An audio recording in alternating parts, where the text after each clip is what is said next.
I'm a screamer, so I don't really need a microphone, but we have the camera there. So we're going to record this, and eventually, if the footage is okay, I'm not a filmmaker, so unlike our guest. So eventually we will have something online for those people who are not here, who asked if this will be recorded. So I'm doing this for them. So welcome to the Outside Salon.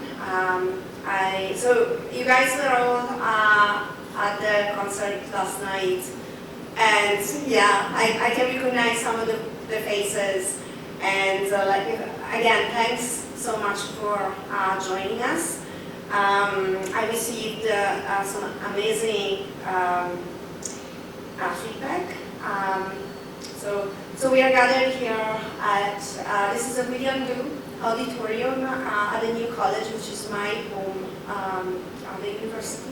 But it's also the territory of the Euro-Wendat, the Seneca, and the Mississauga of the Credit. And as you know, Toronto has been the territory of the land of many indigenous people throughout thousands and thousands of years, and we are very grateful that we are now sharing land with them, and we are benefiting from this fantastic place. So the Outside Salon, for those people who don't know it, is interdisciplinary program out of the Fields Institute for Research in Mathematical Sciences, where we usually have our gatherings, but on Sunday they're closed, so we decided to do it here. It's a program that facilitates the intersection between art, science, and technologies. And I'm reminding you this because Stephen and I, together with Jean Braxton, who is, no, Jean Braxton is not here. Well, Ron also, Ron was, okay. So, we are the co-founder of the Outside Salon, and so he's coming back with a revenge with his science. And yeah, I should remind people that also Ron was the person who got us into the Fields Institute. Otherwise, we would still be in the basement of some kind of galleries. Anyway, so I'm very happy to present you with these speakers. So last night we didn't have a lot of time to talk about all things science. Well, he got a little bit of time, but a little bit of science and a lot of art. We want to hear from the artist. And so, but we want to start with the science, and Stephen will give us a little bit of a context. And yeah, enjoy. Thank you. I'm usually very informal, so I ask when people are starting to talk to introduce themselves. Would you like to do that? Okay, good. Because everybody knows Stephen, so I don't need to introduce him, but okay, go. Okay, go. Right, so this is very informal, so if you have an idea suddenly comes into your head, just let it fall out your mouth, right? My name is Stephen Morris. I, until recently, was a professor of physics at the University of Toronto. I retired about a year ago. And this project has been going on for so long, it was supposed to be finished before I retired, but it didn't happen because of COVID and other things. But I had a research lab just a few doors up the street here on pattern formation for many years. And I made a lot of videos and a lot of images and a lot of data, and I got to talking to artists through the Subtle Technologies Festival many years ago. And after much story, which I won't tell, I met Quinsin, and this thing developed into this monster that we put on last night. And so what I'm going to do now is I'm not going to say very much. I just wanted to talk about each of the 4 movements of the piece and show you a few sort of background science pictures of those things. So the first movement was called branches, and of course that's a very general topic. A branch is basically nature's way of filling up 3-dimensional space without using up too much material. So instead of making a solid block of wood, it makes a tree with little tendrils that sticks out like that. So characteristic of with branches is that branches can have branches. So once you have a branch, there's a mechanism for a second branch to develop off of that one and so on. And if you carry that to the extreme, where all the branches have branches and branches, then you get something called a fractal, or even a fractal tree. And there are many processes in physical and chemical processes that produce fractal branching trees. And one of the most bizarre ones is this thing called mocha diffusion.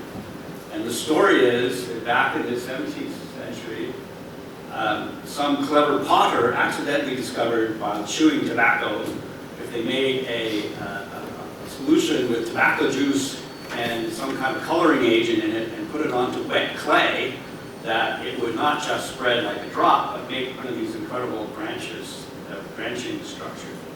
And I think Tina is going to show us this happening with movies. Okay? But it goes way back in the pottery world, so far that the actual recipe for it was a secret and was lost and was reconstructed a couple of decades ago. And so now if you talk to potters that know about this thing called mocha diffusion, and the name is interesting, and a thing made with mocha diffusion, like this bowl from 1820, is called mochaware. And it's a way of decorating pottery using nothing but wet clay and sort of dyed tobacco juice. And then they fire it, and it's a slip decorating system. And what's amazing about it is it produces these tree-like things kind of magically, spontaneously, and no one understands exactly why it does this. I had a student who was supposed to explain this, but roughly it has to do with the fact that the surface tension around the perimeter of the drop is such as to pull fingers out of the drop instead of push them back in. Normally a drop stays round because any little bump is punished by surface tension, pushes it back in. But here now the surface tension is working the wrong way and it yanks it up. And so those fingers grow fingers and so on. So the name mocha is actually a port in Yemen. And that's where coffee comes from. So you may have heard of mocha coffee. But there's also a thing that comes from mocha, which is called the mocha stone in Britain. And it's a moss agate, so it's kind of transparent stone with a fern-like thing inside of it. And in Britain, those things were called moss agates. And they used to import them from the port of Mocha. So when the potters invented this thing, they called it mocha diffusion or mochaware.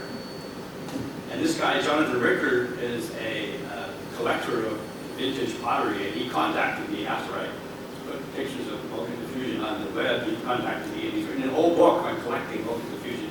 He has absolutely no idea why it doesn't. So I explained it to him. I tried to explain it to him. My little explanation occupies one little paragraph in this huge book on all the things you collect in mocha diffusion. So it's an ancient pottery technique which was secret, was lost, was rediscovered, and now we sort of understand how to do it operationally, but we still don't really understand the physics of it, or why it spreads like that. And there's a few other processes that produce the same kind of fern-like pattern. Here, the technique has been used to make little trees on this pot. You basically turn the bowl upside down and make some cloth on it. Those trees, turn it the way around and fire. So when we were discussing branches, my first idea was let's try and get mocha diffusion to work. Tina got it to work. She's going to tell us how she did that. Okay, the second movement was called flow, and flow is very dear to me because the first experiment I ever did in this field was the thing you're seeing on the screen here. And the reason it looks all gritty is that it's actually been transferred from a VHS tape from the early 1990s. This is a liquid crystal which is strung across two wires with a voltage between them. And I discovered this when I was a graduate student quite serendipitously, and I ended up studying it, and it basically changed my entire career. Okay? So this is like the moment of my career, was to see this amazing color flow. Here's what it really looks like. There are two little wires. And there's a film which is like a soap film pulled across it, and then you just put a voltage between those wires, and it flows in this way and produces this amazing swirly stuff. So in my later life, I took my old pictures of spectrum electroconvection and blew them up big, put them in galleries, and brought them on an art show, which electroconvection here. But for me, that's flow. And so the pattern in this experiment is just the spacing of the boards. It's kind of boring, but that's difficult thing to explain, and that was my PhD thesis, was about the spacing and the other details of this flow. So that's a flow pattern. Something closer to what was done in Oh, there's a question. Shoot. colors on the... Oh, I should have told you. The colors are different thicknesses of the film. So you may know if you look at a soap bubble when you're washing the dishes or whatever, under white light, you'll see it's called swirly colors on it. Those are the interference colors from white light bouncing off the two surfaces of the film. The film is only about a micron thick.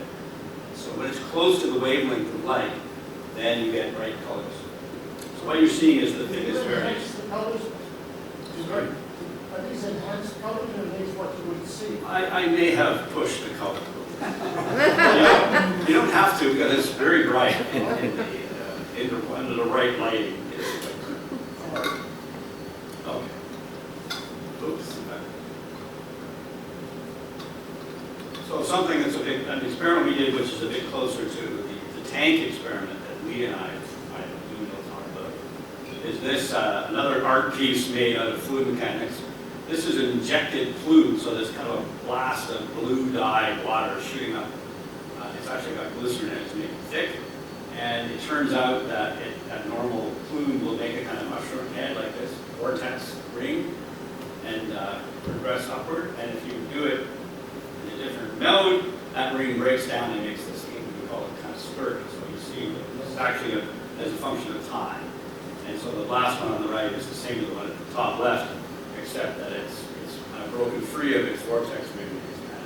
So you see this in fountains and things like that. And we did a big study of vortex rings formation and stuff.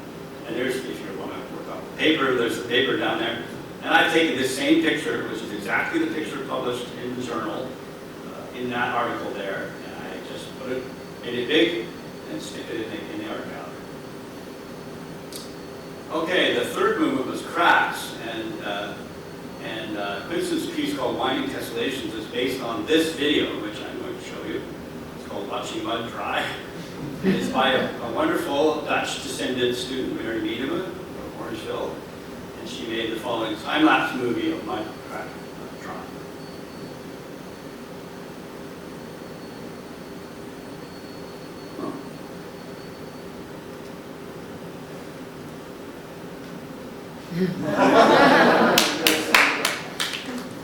So this is the sort of color-enhanced version of the same picture, the final picture here. And I could give a long lecture about the statistics of this pattern and why it's interesting and so on. But I've also used this picture in art gallery context as a piece of art. And for Quinsin, for Winding Tessellations, we simply binarized this picture so it's black and white, and I extracted the width of the pads, as they're called. The pads are little tiles of mud. And I extracted the widths of them along some lines, the red lines, and produced a sequence of numbers which Quinsin used as part of his composition. A different movie actually appeared in the show last night, and the movie was this one. This is an X-ray movie which is scanning through a sample of cornstarch which has been dried and cracked. And the cornstarch cracks not just on the surface, but all the way through into little columns. And so as we scan through with this X-ray machine, you can see the columns becoming more and more regular and more hexagonal. So in the previous movie you saw square patterns, if not, here you're seeing hexagonal things. And this is actually an analog for the Giant's Causeway or cracks in lava. And we did a whole long complicated study, I can tell you all about it, and making analog experiments for cracking lava using this cornstarch trick. And this movie appeared in the show last night, in Lee's movie that was associated with Winding Tessellations. So here it is. He very wisely improved the color. Okay, so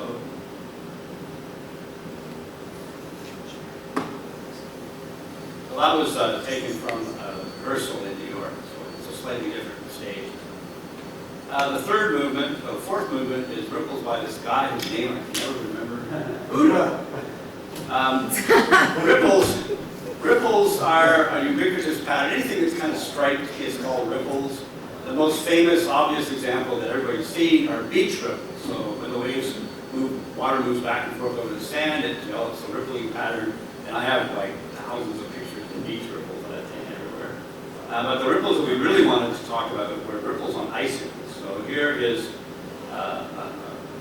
pictures of icicles growing. We built a huge experiment to grow icicles, and we collected all the data together online in a thing called the Icicle Atlas.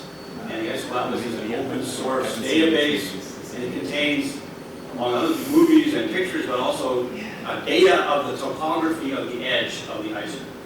And those ripples appear when the icicle is formed from impure water. And this is what a little homepage from the Icicle Atlas looks like. It has all the movies and all the pictures and everything.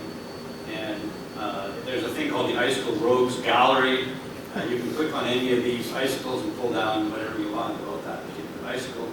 And the icicle that Udo used is 110920, which means, by the way, in case you haven't figured it out, is it was made in 2011 in the 9th month, which I guess is September 20th, 2011. So that's when that icicle was grown. And this is what it looks like. It's somewhat impure, and so it's a little bit got a little bit prominent ripples. So what you're seeing is the same icicle growing over and over again from slightly different rotational points of view. There's 8 rotational points of view. And if I just go to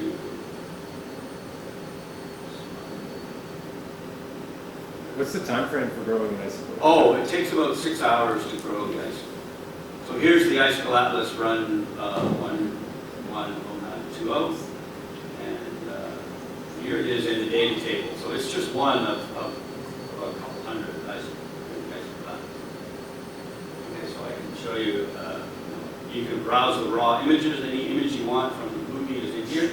So here's image number 530, kind of late. There it is after so many minutes. All the data is written down. Okay, so from that, yeah, go ahead. It says that you use distilled water, but still it is still has impurities in it. No, this is made with water with a controlled amount of impurity. So we start with distilled water, we put in a certain amount of impurity. If you start with just distilled water, there are no ripples. It's nice and smooth. And that's an interesting story, which I won't tell you the whole story in detail. You can control the amount of ripples by controlling the amount of impurities. Okay, so what we do is we extract from the images the topography, and by rotating, we extract the whole three-dimensional topography. Just one dimension, we extract the profile of the icicle, and I cleaned it up and smoothed it a little bit so that it's kind of nice. And this is the data that was provided to Udo and to Quinsin to inform their composition. Just numbers, which when you plot them, make this squiggly pattern, and those squiggles are, I think it's the left-hand side of the shape of the icicle. Okay, that's all I want to say. You want to hear more about any of these topics, we can go on and come back.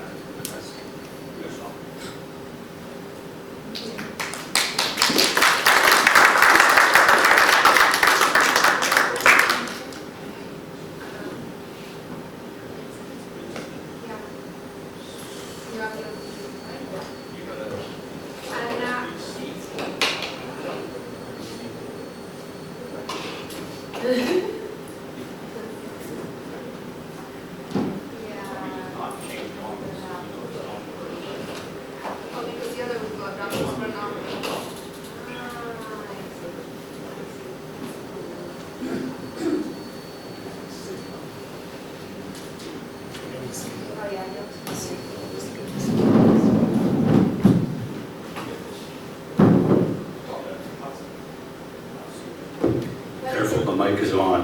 Yeah, the mic is on.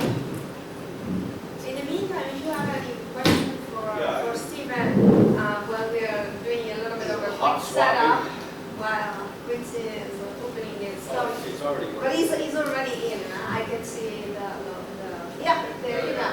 Okay. My glasses are on.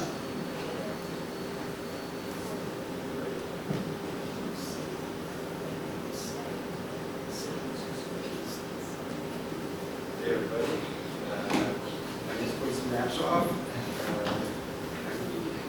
Can't hear you. Can you put the mic right in front of yourself? I can. My name is Quinsin Nachoff, and I'm kind of I am the instigator for this project.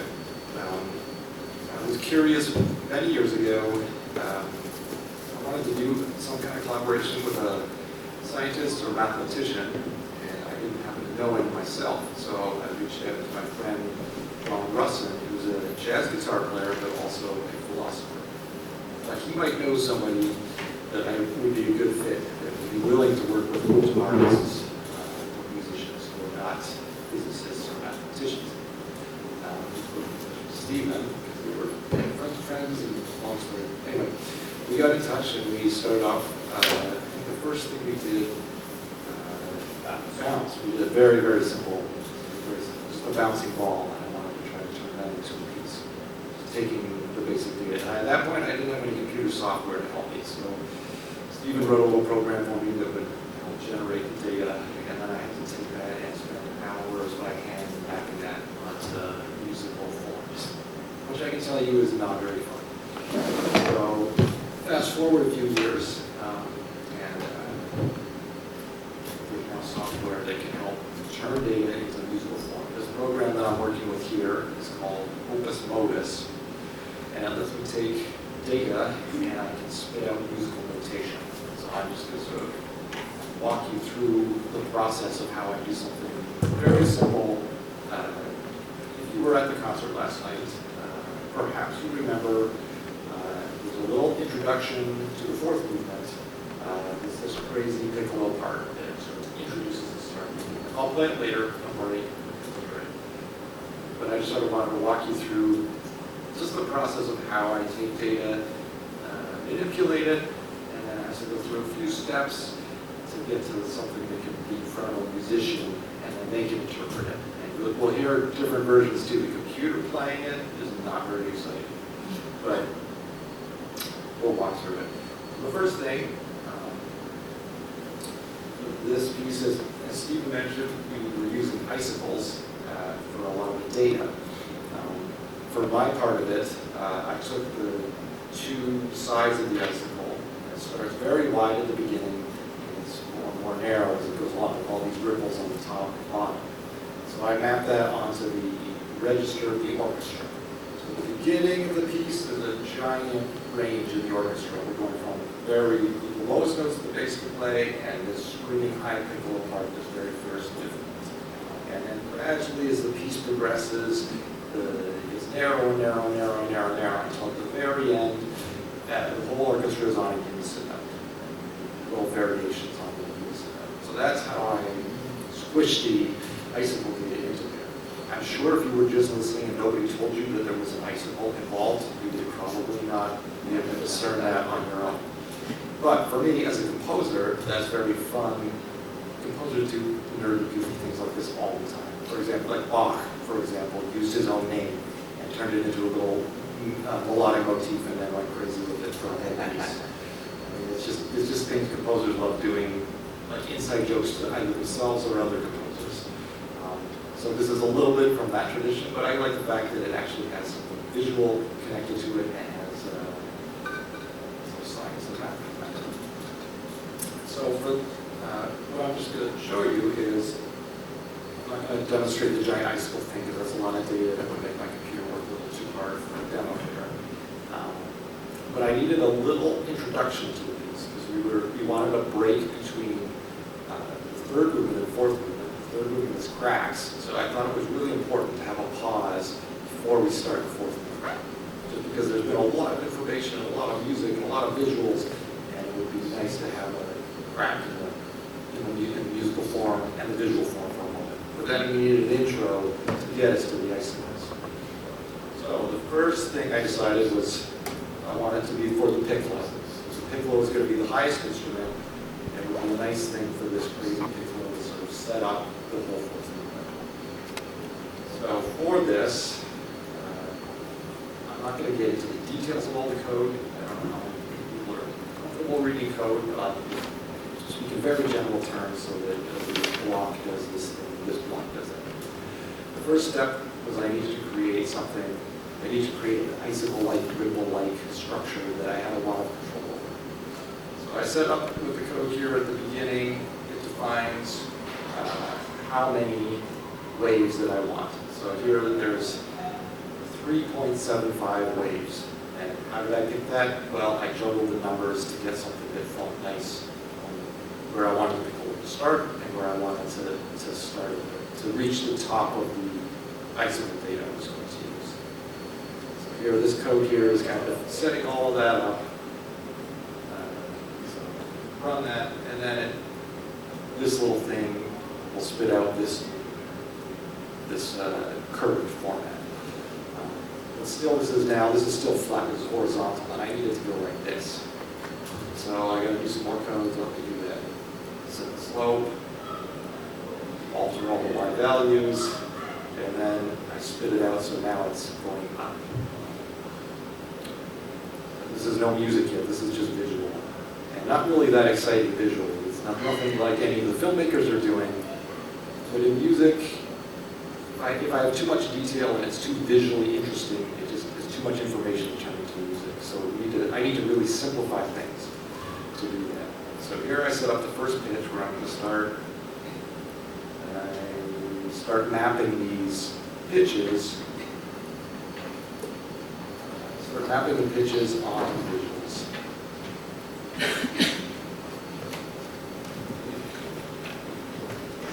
Yes. So here we have, this is now some notes mapped onto this shape.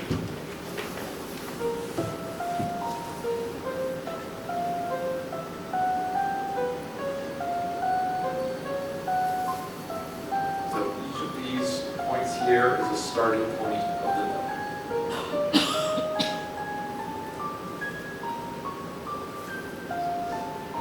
You get the idea. Not really exciting yet, it's still not music yet, this is just kind of like a framework.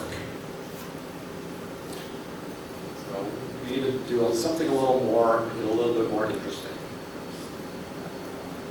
So do some more manipulation.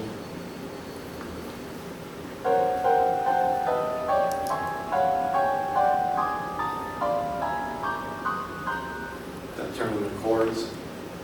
The program does that, which is kind of cool. So I could sample a whole bunch of I could try to do a lot of trial and error, manipulating little, like if I want to change. I have a lot of control over trying different things, which is really nice with the computer. Before, I would have to sit there and like laboriously map everything by hand. This thing, I can change a couple of numbers and I can do a very different result. I can decide if I want to push it in this direction or that direction. A little more manipulation.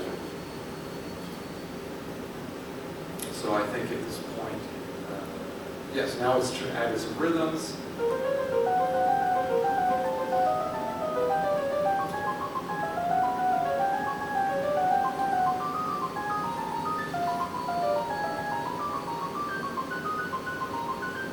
So you can see it's still following this contour. Now it's got more of a set rhythmic thing to it. But now I want to break it up and make it even more interesting musically. So this final step starts removing notes. So it's either removing a starting note or an ending note. It's sort of pushing and pulling the rhythms around a little bit. This is kind of convenient. This program is really convenient because it spits it out into musical notation that a musician can read.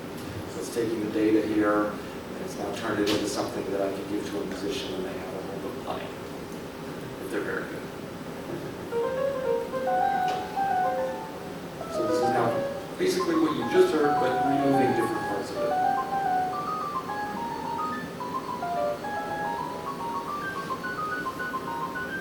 So to me, that sounds a lot more interesting than where I started with it. This is something I can start thinking about, do some different variations, and I can think about giving it to an actual musician. Before I can do that, I have to take it out of this program, which is the data program, and I have to move it over to the music notation program. So that's step 2. It's not like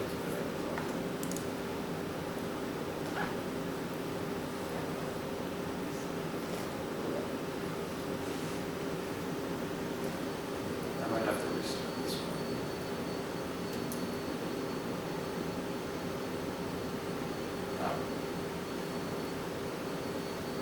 Actually, that's fascinating what you're doing right now. So really is. So that's Oh, watching the music notation? yeah, no, the restarting part. I'm serious.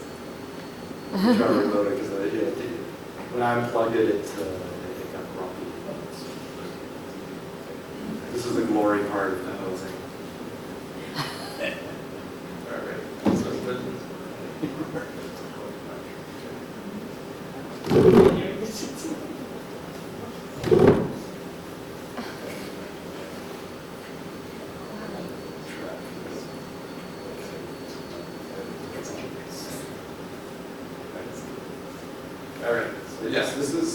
out in the, where I would, before using data, the musician or the composer would work in this software. This is Finale, one of the common music notation software programs. I've set here, you can see this is the piccolo part, this is the rest of the orchestra, and I've taken the data and now put it into an actual part for the piccolo. Let's see if I can make it play. Now this is the computer playing it, this isn't an actual person playing it yet. This is what I unfortunately gave to the filmmakers to try to figure out what it's actually going to sound like. So if you're not used to hearing the computer play music, it's hard to use your imagination to the step where it's actual musicians playing. But this is what they got and I had to work with. Just going to load up all the samples.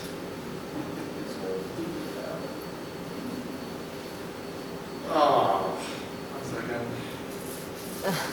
The joys of computer use. Now,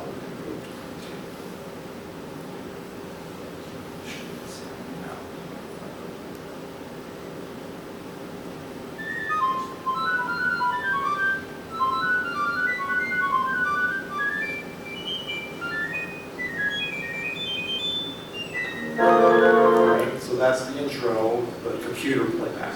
So the nice thing is it's in perfect time and perfect pitch. So it has that going for it, but it has zero human feeling or interpretation, and the instrument doesn't respond the way an actual real instrument would play. And so as a composer, I have to take into account when I'm writing what register. Register means what part of the instrument, the low part, the middle part, the high part. Each instrument responds differently. So this is where beforehand I have to really think about how it's going to end up on the instrument. So I knew when I was making the shape for the piccolo, as the piccolo gets higher and higher and higher, it gets really screechy and really intense, which is what I wanted at the beginning of the piece. So that's, when you hear the computer playback, everything is the same. You would play at the bottom just as easily as you can play at the top. But now we're going to move to what the actual piccolo player sounded like. So this is just this is a little sample from, I think, the New York recording. Oh, it's not doing this. Let me make sure it's going to the right place. It is.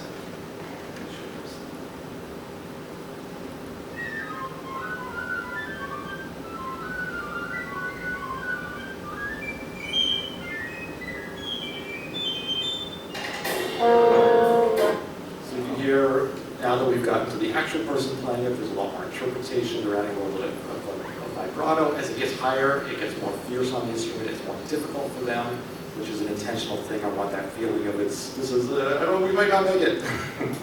So these are things that you take into consideration, even when you're doing this stuff with the data. You can't just spit it out there and force the players to do it. You need to think about what you're going to be doing to them. And sometimes you can put them in an uncomfortable situation on purpose. It has a certain effect. But generally, you don't want to cause too much pain and agony to the musicians. You want to get them to enjoy playing the music and get you to a great result. So that's sort of how I am using a lot of the data. That's just one little particular sample, but in general, if somebody's giving me data, I can manipulate it and transform it into music, and that's sort of a little process. Any questions about that? There's 1 and 2. 1 here. And 3. 1. You're the first one. You're the first one. Sorry, I was behind. Yeah. Do you want a mic? Because, well... I could shout. Yeah, shout, so that the camera is going to take it. So, speak into the camera. This is really cool. I'm wondering if when you're generating your sheet music to do all the output stuff, can you get those notes as an array to take into other software? So I use Touch Designer a lot. Could you take that as MIDI information or, that's a thing? Actually, that's what Udo and I did some of that. Actually, with this very part, which I think he's going to, so I would take something else, but I'm taking it. So once, I can bypass the music notation, and because the first program I showed will actually spit out MIDI data as well. But it's kind of nice having it filtered through the music notation one, because I can add more articulations and it's just easier for me to have things that are articulations and slurs that just finesse the music a There little can be bit. attack and delay rather than just. Exactly. So, and then Udo was able to take that and have visuals directly respond to that. So yeah, that's a great question, and that's what we did.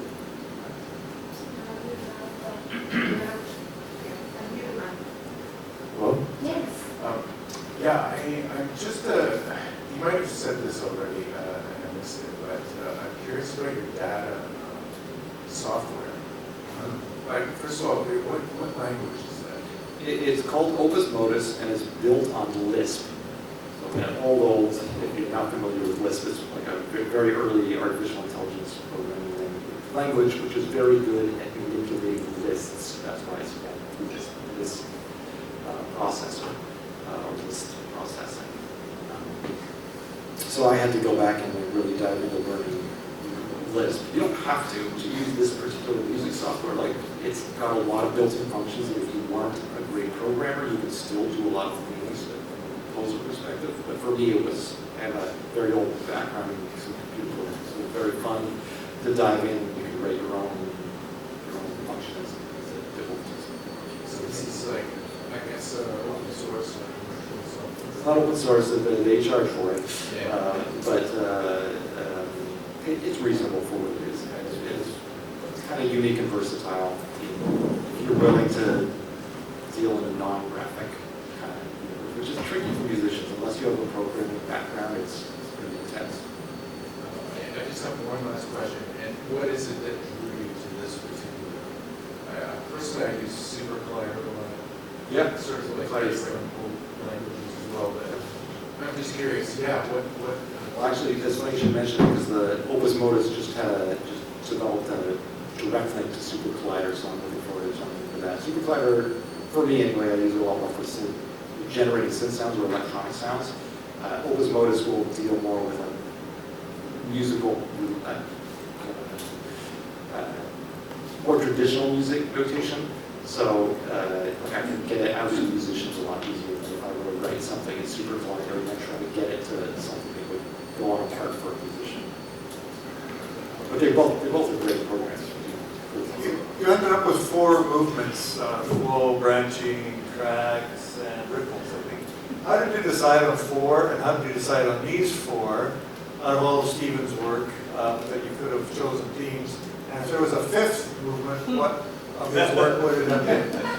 Well, we sat down at the beginning and he said, well, there are generally 4 areas that sort of these are 4 overarching areas in his research, or in his research area. And so I was like, well, that makes sense. We should do 4 movements. And I had 4 filmmakers that I'd worked with,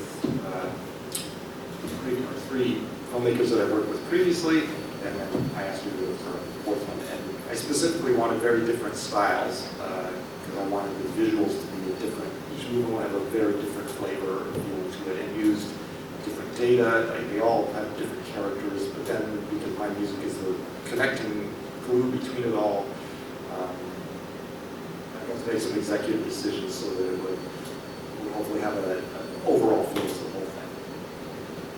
Okay, so I'm gonna hold on to your question because we're gonna have more Q&A at the end. Okay. Hold them down. Keep them. Put them down.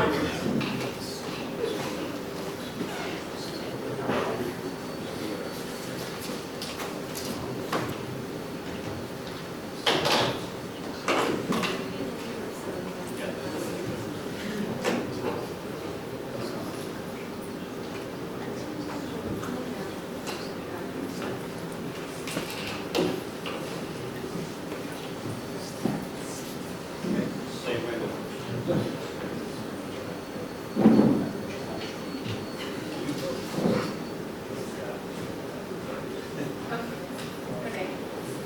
Hello. I will give you a quick introduction about my work, and then I will tell you a little bit more about the experiment. My name is Tina. I'm from the Netherlands. I'm an animator. I actually work in a stop motion. I'm not sure if everybody knows what stop motion is, but I paint on glass with oil paint, and then I take a picture every time when I change the painting. So that's 12 drawings a second. So when Quinsin came to me and it needed to be 10 minutes, I kind of stressed out a little bit because it needed to be done in a couple of weeks. So this was also the first time I'm experimenting with video instead of only with animation. And I'm just going to show you my show reel, and it will take you 1 minute, but it will give you a good example how I work. And maybe the sound is a little bit too hard.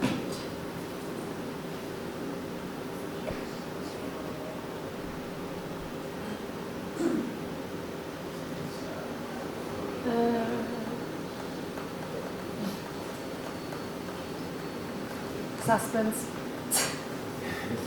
Jenny, a representative of Tina?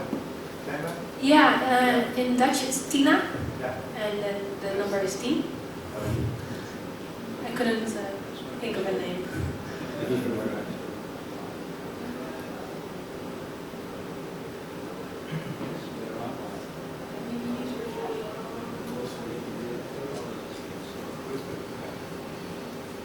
Refresh.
Here you saw a little bit how I also work. I usually film the movements or my characters, and then I will paint over them so I know which way they need to go.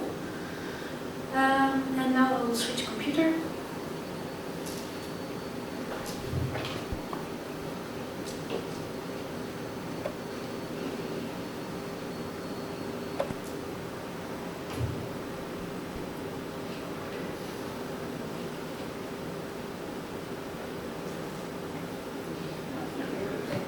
Works. Okay, first of all, branches. For me, because I work quite intuitive, I just don't animate from A to B. I just put the paint on glass and just work. And then I need to do the science. So I was very worried, also when I heard the music, how am I going to do this? Then I talked to Stephen, and he told me about the Walker diffusion. So what I did, I boiled water, put some tobacco in the boiling water and let it cool down, and then I put manganese dioxide in it to make it very dark. I also tried bleach, white wine, juice, apple juice. As long as it's sour and it's very clear, you can just put pigment and color, all different colors in it. And then you will see it on clay. And I made the clay very slippery, and then I put some drops in it, and you will see the branches. I will show you my experiment.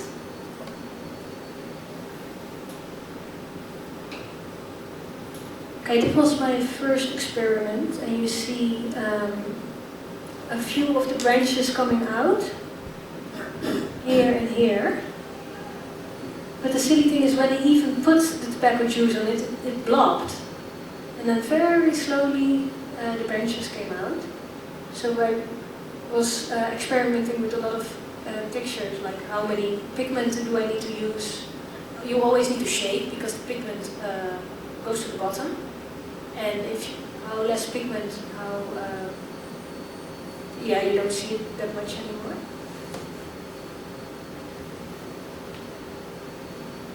this is about like 5 minutes. Even here is a big drop.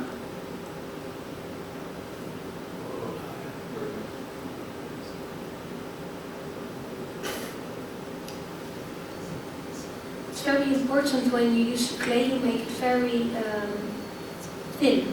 So you don't need to take a lot of time to make it go all together with water. And then I put it on, I'm not sure what the English word is, piepschuim. Foam, okay, foam. And foam will not soak up the water. So I could just take the time and let it go. And also easily just, because I made little boards, I could just change them. This one was very important. It was also the first one I made, and also I actually used in the film.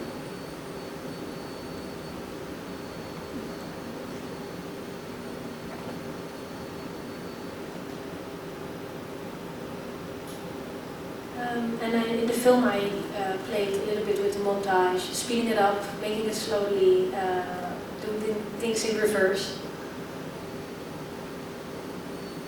Is the clay is wet there? Yes. It hasn't been fired or anything? No, it's all wet, and if you ever want to use it, you need to make sure your cup is, for example, if you want to make a cup, it's hard, and then you put slippery clay on it, and then you do the tobacco juice. And here, and oh, you can't see. Here you go a little bit. Work it out. Well, this was my first, and it was okay. And here you can see what I did in the computer. I put paint behind it to give it a little bit more texture, and this gave me a little bit more control when I heard music, and I talked to Quinsin what he wanted. Yeah, also if I used the black, then I could easily invert it in the computer. So the background is stop action. And yeah, that's all what you saw. The foreground is? The background is exactly like the paint, and the foreground was the video material you saw. So there's super Yes. close. Yeah, and I worked with curves in the computer to clear out all the other stuff you saw. And now I can work in reverse, etc. These again are a little bit more test. How can I combine the techniques?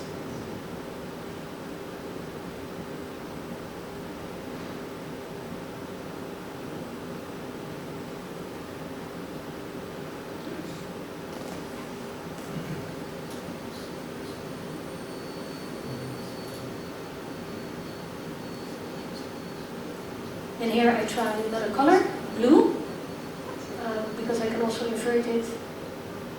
I put a lot of blue pigment in it to get a really good texture.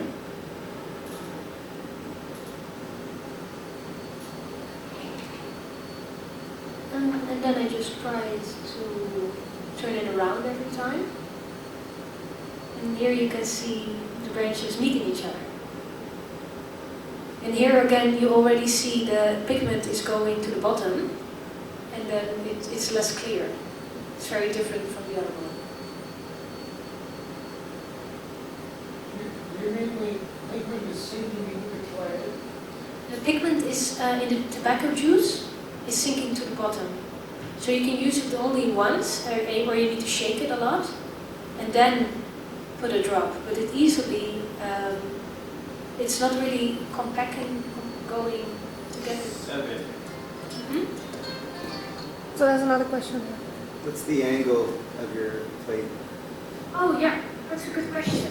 Well, I have it a little bit like this. Yeah. So the gravity makes sure. 45? Yeah. For this one now, because I needed a little bit of more control.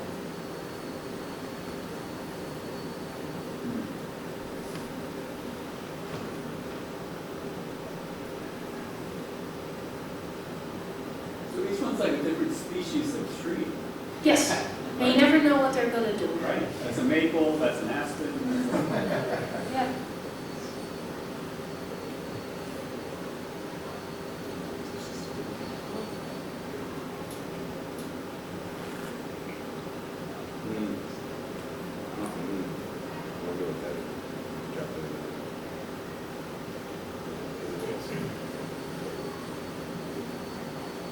Remember I tried it on a rock?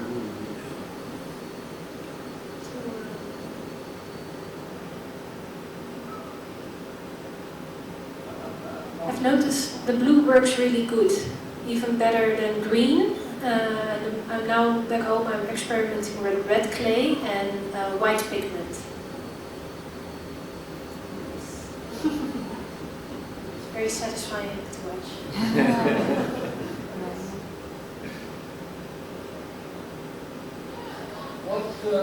What pigment is blue? Which blue do you use?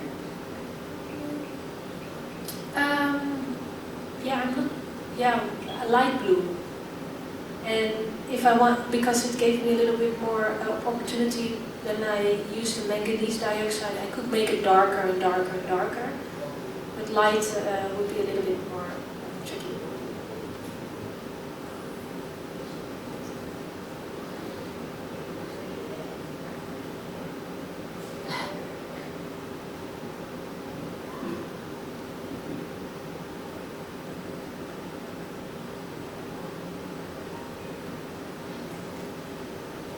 Even the branches took a long time. Even if you don't do anything for a little while, they still are going in a very slow way.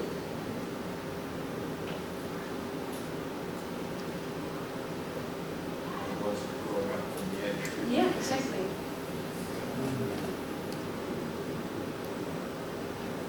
A bit closer.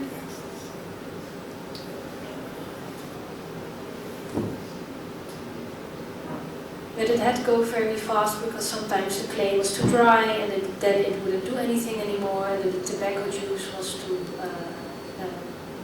not thick enough anymore with the pigment. So, and when I did this, I kind of didn't want to do this all the time because if you look around, you also see trees with the branches, and branches are also in our body, like the lungs and the arteries and the eyes. And that's why I also use dancers in my work, because I kind of felt I didn't want to exclude humans, or not only because nature, but it's also inside of us. And this is the forest in my backyard a little bit in the winter. And if I just keep my camera on it, it's a very fascinating image. You kind of get lost in the world of branches.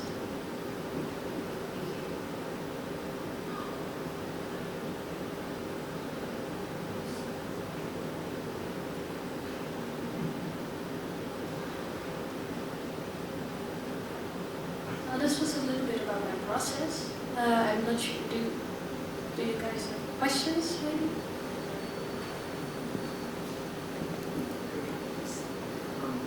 What is this process leave behind for you? Did you get some sort of, you did these experiments and you took these photographs and you observed a lot of branches and you combine them in various ways to make your work. And do you feel like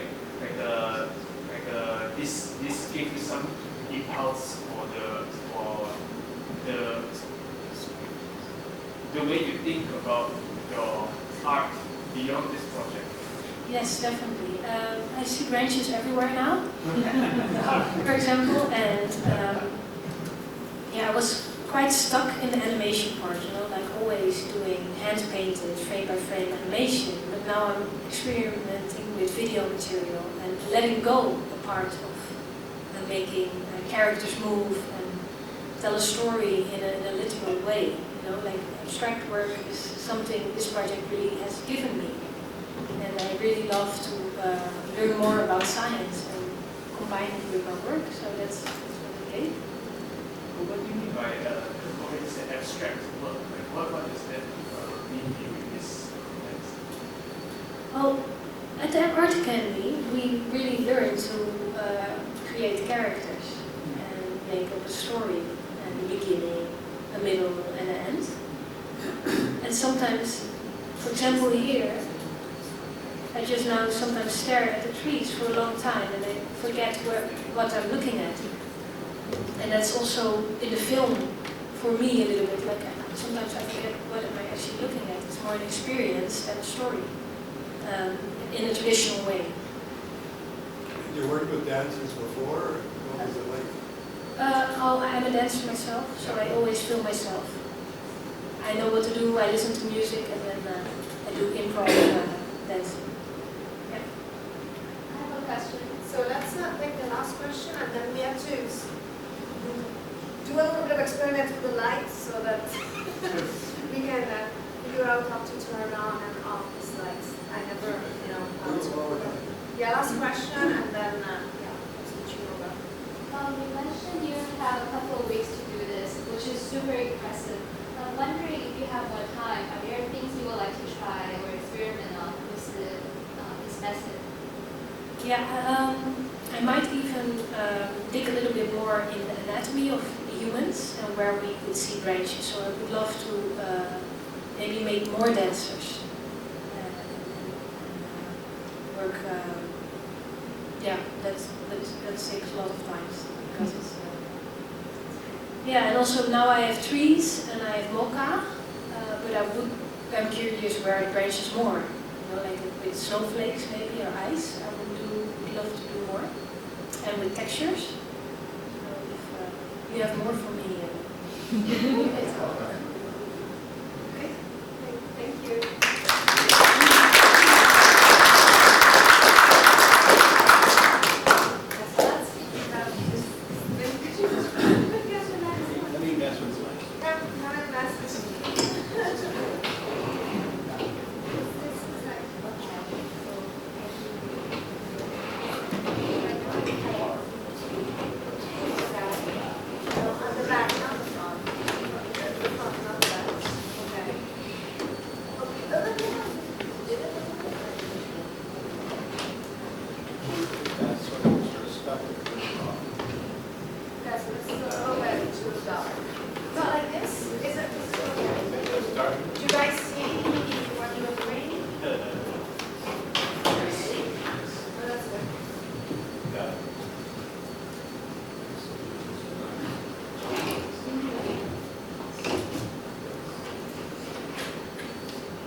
My name is Hutzulak. This is not usually where I find myself in front of people talking. I'm usually at the back of the room, so I'm not really at home in this situation. So I will do my best. But it's very good to be here, and it's an honor to have been invited to speak about my involvement in this project. First of all, I'd like to thank Quinsin for inviting me to participate. Actually getting to meet him in person, and it was a lot of fun working on this project, and I even really enjoyed working with the rancid MIDI, as you call it, and I think there's a whole genre. It's called 8-bit, and like you can listen to Miles Davis. He has an album, Kind of Blue, but you can also listen to Kind of Bloop. It's a thing. What's that?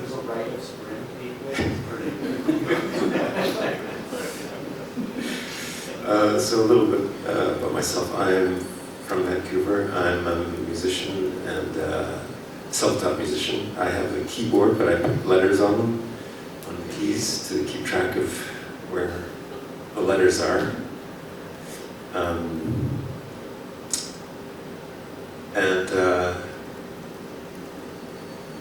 Yeah, so Quinsin, I guess, he chose flow for me, which is good, because as an artist, I don't really think a lot about what I'm doing. I just explore and follow my intuition. And that kind of, I mean, that's what flow is. So I thought I would use water primarily as my material. In Vancouver, there's water everywhere, and so I did a lot of my work with a camera, walking to work and back home again. And False Creek, there's lots of little fountains connected to apartment buildings, and there's a center for creative energy, and it uses steam, so there's like a cloud factory I was walking by every day. And I started filming in the winter, so I filmed some snow, and then I filmed a little bathroom vaporizer. And I was just thinking, how can I collect all of these materials, and then I'm going to put them on my computer, and I'm going to just see what happens. And in terms of composition and musical, I think mostly we just talked about this movement as being, the waterphone, is that what that's called? It's going to be kind of a spacious, resting movement. So I tried to work with, I guess, I was composing visually. And so what I've got here, composing the music, but using just visual. I've got some footage that I shot, and maybe we can just take a little look at this. And so what I've got is, I've got some raw samples here, and then as the sample plays, I tried some different effects in the program that I was using, which is Premiere Pro, and so I just wanted to see what would happen. I thought that snow would be very useful. One thing, video kind of sometimes feels like it's, oh, I wish it was film, you know, so. But it's video, and so I thought that I would use snow as my film grain, one of my layers for film grain. So this is some snow, and it's the movement of the snow. So this is shot underneath the Canby Bridge, and the snow is illuminated by the streetlights above.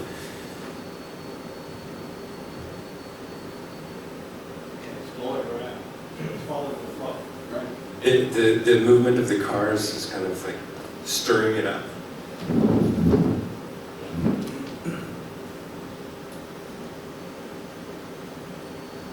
Then I slowed it down and pushed the contrast a little bit. Then doubled a layer, just turned it upside down. And then this is an effect called mosaic, which kind of, it's a little bit like bit crushing in a way, so it's downsampling. You can change the number of pixels high and wide it is, so I started just to see what would happen if I did a little bit of that, and then it started looking really cool. So those are like stretched snowflakes.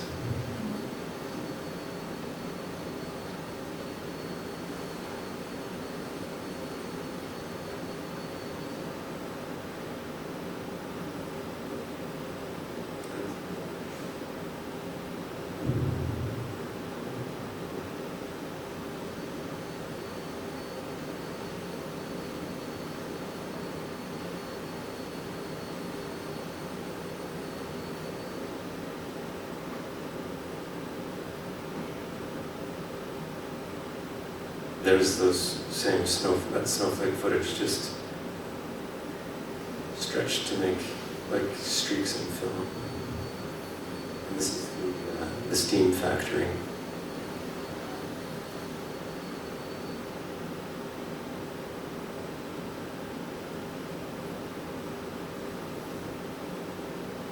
Yeah, so just I was really excited with all the different forms that water was taking. And particularly the intersection of like when ice is forming like baby ice on this really tender ice just on the surface, and then the movement of the fountain keeps some of the water active, and then you've got just the.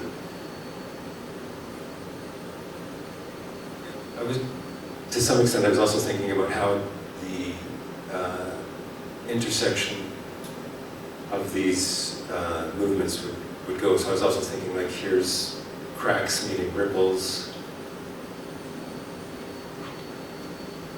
And branching ice as well. Yeah. I really became fascinated with the just the skin of water.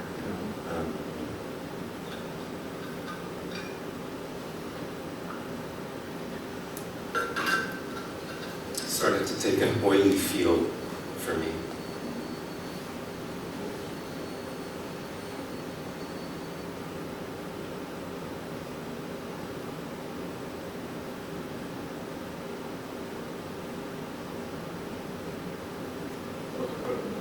Yeah, running into cracks or branches of ice.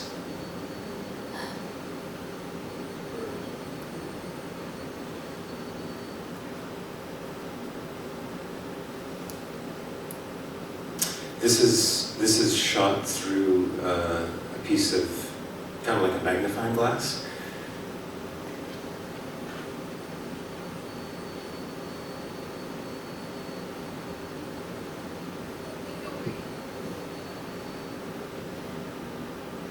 Is that raw video or is that?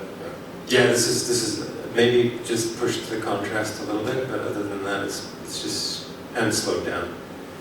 And this is a marina nearby.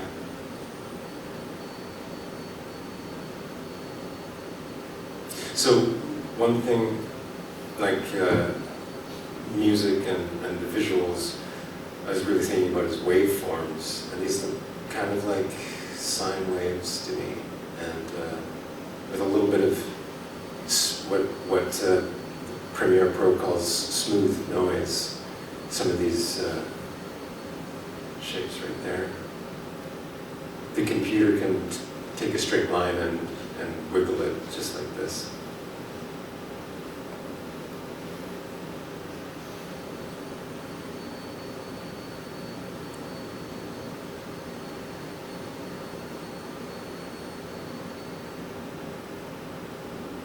The whole process was very experimental for me. And so this stuff, a lot of this stuff isn't in the film, but I just shot so much stuff, and then I did some experiments for this talk right now. So, and then I want to show you something that just blew my mind. It's coming up. Just check this out. Look at this. Okay, what is this? Jack. It is actually a question, because I don't know how these shapes came from that footage that we were just looking at, but something's going on there. Compression artifacts. Yeah. But I use this thing called solarize. Is the effect, and then but these look like circuit board kind of things. Urban sprawl.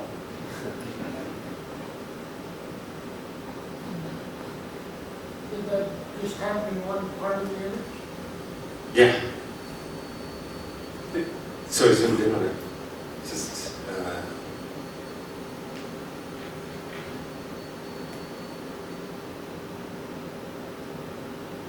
looks like it kind of just looks like science fiction to me. With software bug.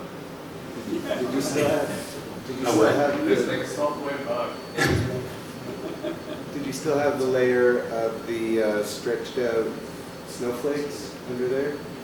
No, that was just straight up snowflakes. Just fun, for fun. Straight up snowflakes there. Okay, so this next little clip, this is the raw footage, just as the camera saw it, by the convention center in Vancouver. And then for this next little experiment, I just wanted to see, okay, what can I do with just this piece of video and just play, because that's what I like to do.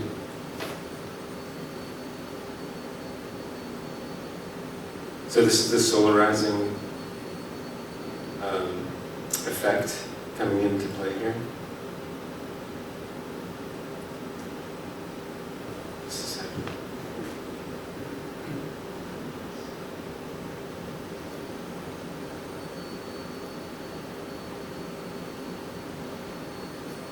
Should look better now.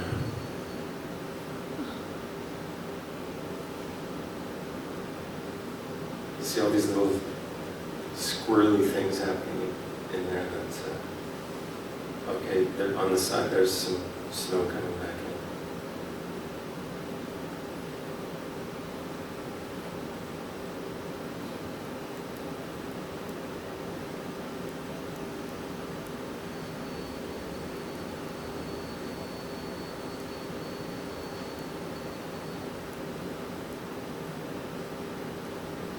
So a lot of these overlappings are spontaneous.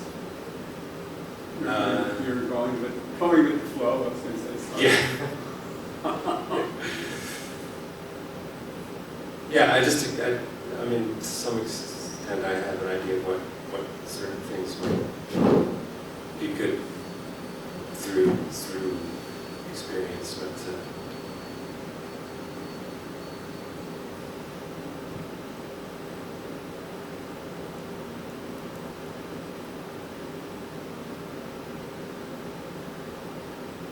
I just kind of wanted to see that different things I could do to this one little piece of video. And this is Stephen and I got together and we had some fun with some fluid acrylics in a big glass vase. And so this is some footage that we shot together.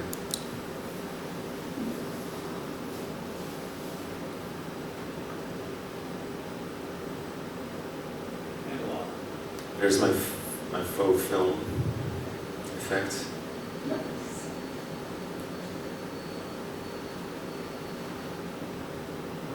What's the scale of its the vase? Right? About that big.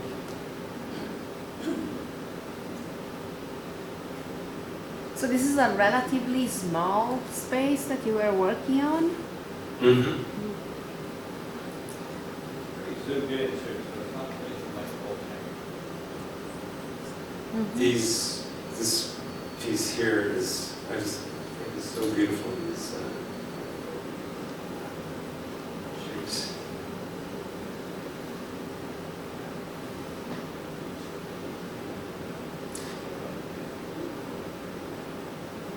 So one sort of connection that I wanted to make is the sort of the movement of this ink and how it related to jellyfish.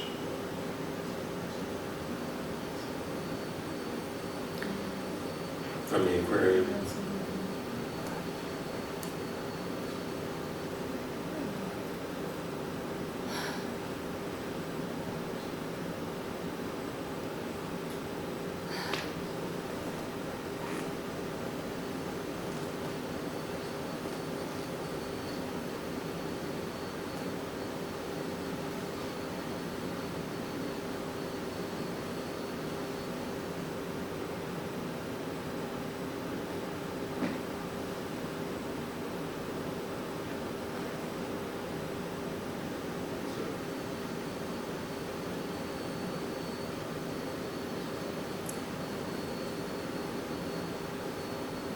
It felt like such a gift to just let the natural world and natural processes just document them and then just use that as the material.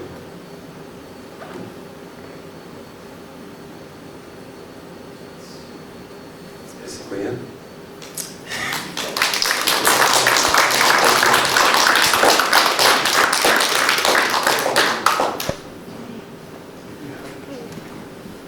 Any question before we go to the next artist?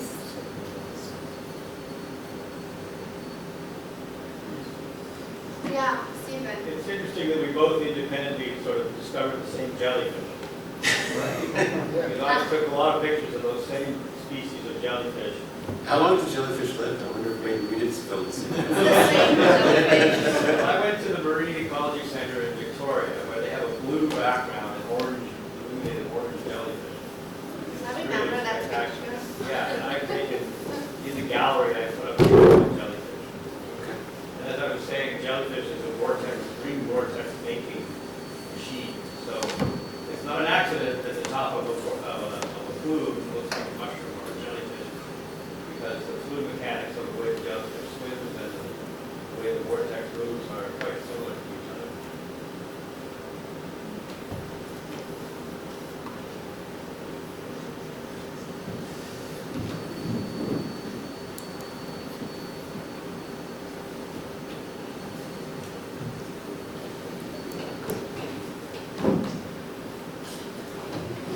Too many computers around. So many. They're all They the all look same, the same. actually. They're all the They same. always, we have the same supply.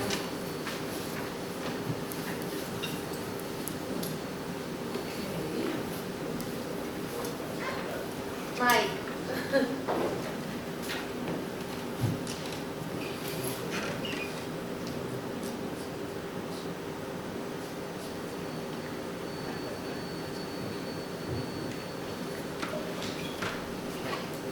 Test. Yes.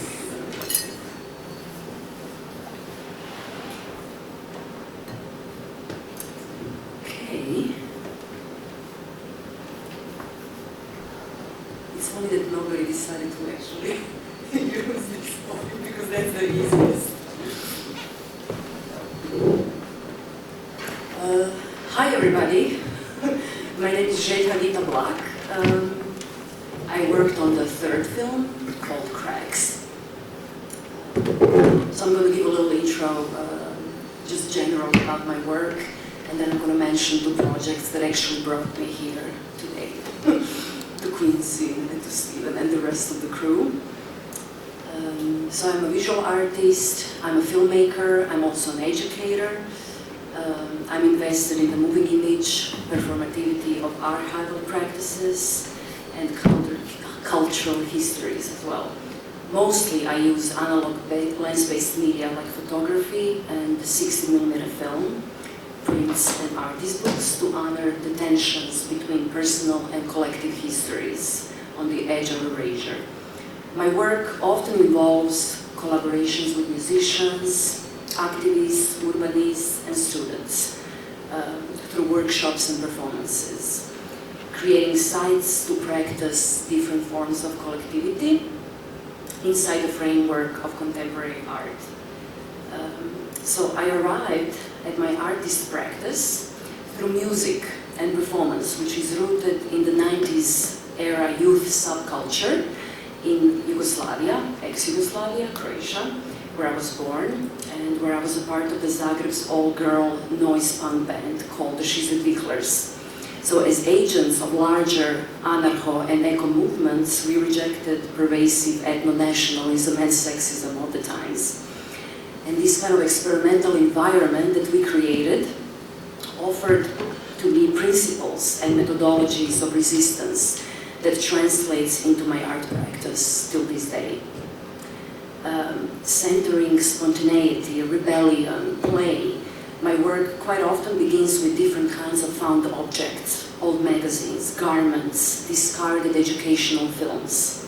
I should say mostly discarded 60mm educational films.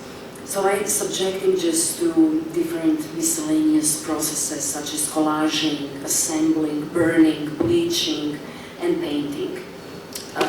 The aim is to achieve transmutation, significant changes in the physical and chemical properties of the material, while also simultaneously prolonging life of the archive as a whole. In the independent film circles, there is this famous book called Recipes for a Disaster. It's a collection of handcrafted film recipes from 37 different experimental filmmakers, mostly from Canada, but also a few other places abroad. So these generous folks basically donated their blueprints, ideas, drawings, and technical information for only a free copy of the book and a chance to read everybody else's contribution. And it was all gathered by Helen Hill, who at the time got this grant from Canada Council for the Arts to learn more about handcrafted film. And this was beginning of the 2000s. So over the years, I played with many different techniques. The ones that I discovered in the book, but also some that I just found on my own a long time ago. And the one I really love using is something that's called direct filmmaking technique, or some people say direct filmmaking animation. The way we create this animation is by hand manipulating found footage or creating different structures, textures directly onto the film strip or the clear leader. So you work with the surface of film strip by using something we say camera-less, because you don't really need camera to do that as you're applying these different materials onto the film. You also manipulate found footage by painting, scratching, bleaching, collaging, masking different parts of the film. So it's very much like filmmaking at its most tactile, but you can also say a little bit like subconscious way of working. So you can see here just two images from the studio, like very basic tools like hole puncher or, you know, like it's pretty funny, banal. On the right side you can see a splicer, which is Premiere, Adobe Premiere from the 60s. In 2012, I actually worked on this big project which is called The Resistance of the Earth, which was a multimedia performance that combined video, live musical performance, and 16mm films. The project commented on the world of natural disasters like earthquakes, volcano eruptions, hurricanes, tornadoes, which became increasingly common forms of resistance with which nature fights back. So through the language of images, instruments, voice, and solo performances, we were talking about the most recent ones that occurred at the time, like, for example, Hurricane Sandy when it hit New York, Katrina, then earthquake, tsunami in Japan. Original music was written by this Slovenian composer called Igor Lampert, and it was played live on stage together with my films.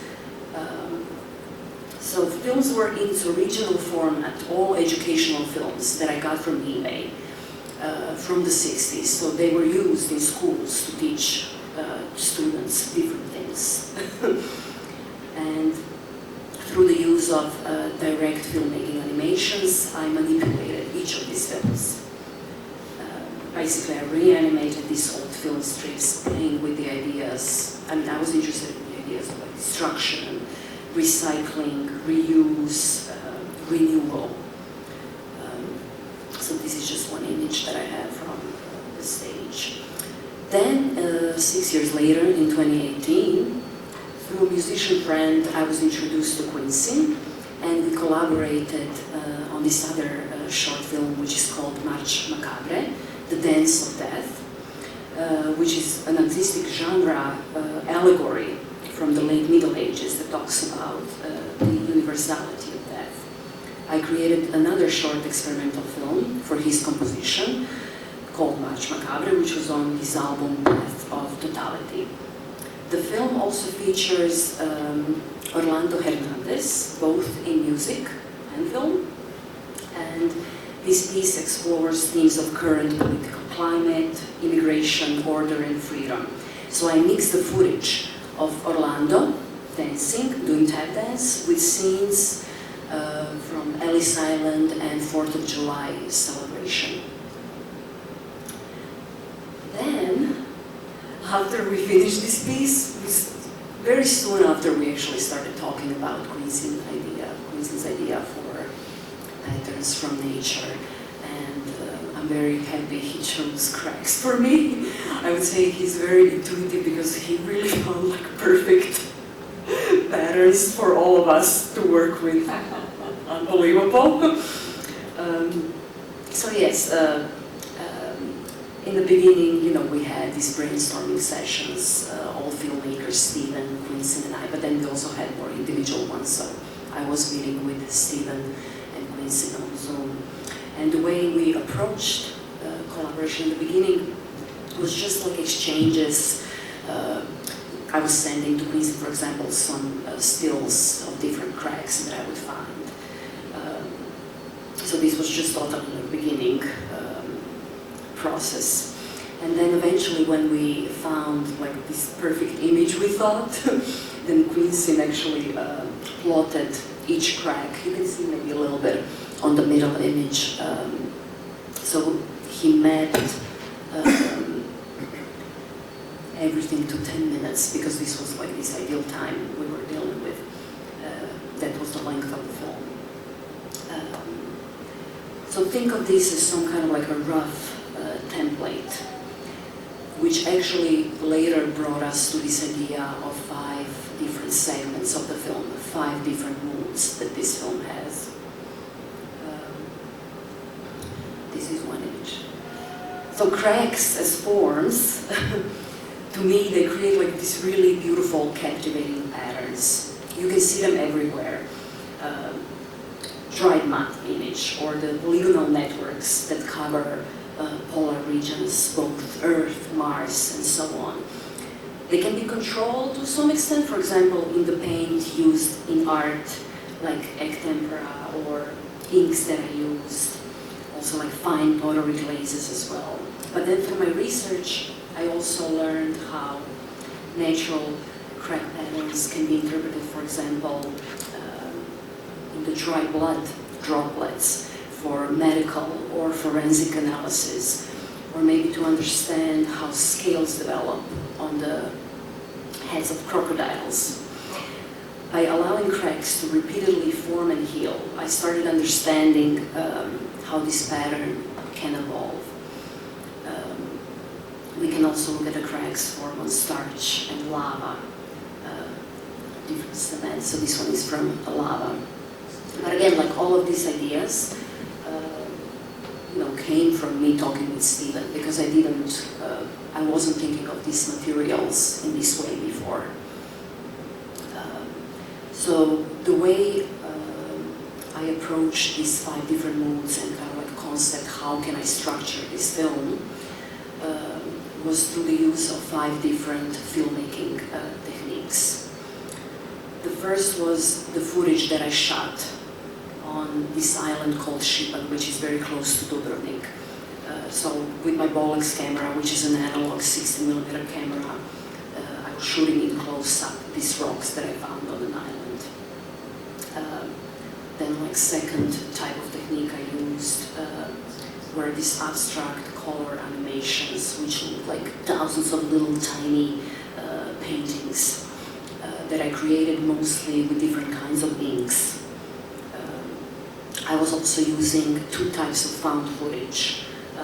The first one is something I bought on eBay also, because I was trying to find images of different wars going on. So this is something from the Second World War that I found.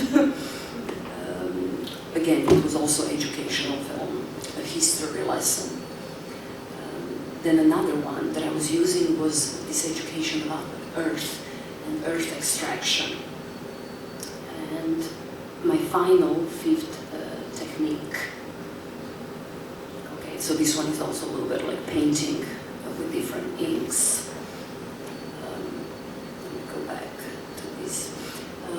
basically I was applying different materials directly onto the film strip. Dirt, mud, blood, cornstarch. I even used a little bit of salt as well. And I was just observing how this behaves and actually what's going on when this dries. And then I take my film strips to this other machine which lets me digitize all of the footage. You often see these next ones up there. Yeah. This one, I think this came from like a leftover from some kind of like nail polish that I used, which helped me seal these different materials that were sometimes moving, especially when I would put the film through a projector. So it was not always easy to make them stick to the film strip. So different types of glues, and then I was like, okay, maybe I can also try like nail polish. Let's see if that's going to help me in some way. Glitter, perhaps? Have you tried a reductive process, like a taking away from the original emulsion? Yes, yes, yes. A lot of scratching, also masking. So different kind of like stickers to protect the part of the image or the painting that I did. And then I would put the film, little piece of film into the bleach and then clean it with water and dry it. So yeah, I would say like that's kind of like collage masking situation. So it was important for me to include these different styles. Here. Because I wanted to create some kind of cinematic experience and remove myself at least partially from literal approach and think more about metaphors. So this affected the choices I made in terms of what kind of found footage I'm going to use. So when you think of extraction of resources, I refer to withdrawing of materials from the environment for human use, including fossil fuels, rocks and minerals, even fishing, hunting, water. So the explosive growth of extractive operations around the world often plays out on indigenous people's lands without their consent, constantly causing harm. I was also thinking about how our society is full of these cracks that allow different kind of divide between people. So first we find cracks in these rigid physical environments, so they are external to us. But then you can also think of a crack as a metaphor or maybe a social construction. They appear when different structures begin to deteriorate and lose their integrity. And they also appear after some destructive acts, or maybe we could say natural disasters as well. We can also think of them maybe in terms of a resilience in circumstances where something emerges despite of unfriendly conditions. And I think that this is the value of the metaphor, because it allows for different perspective maybe to enlighten our experience. That's it. Yeah.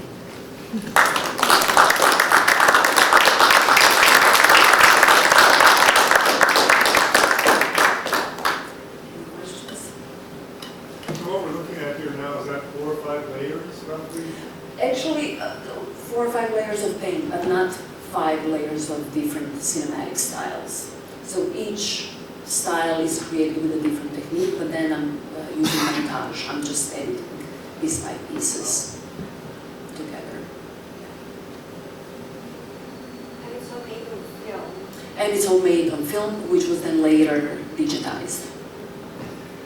Are they on a continuous strip of film, or is it segments?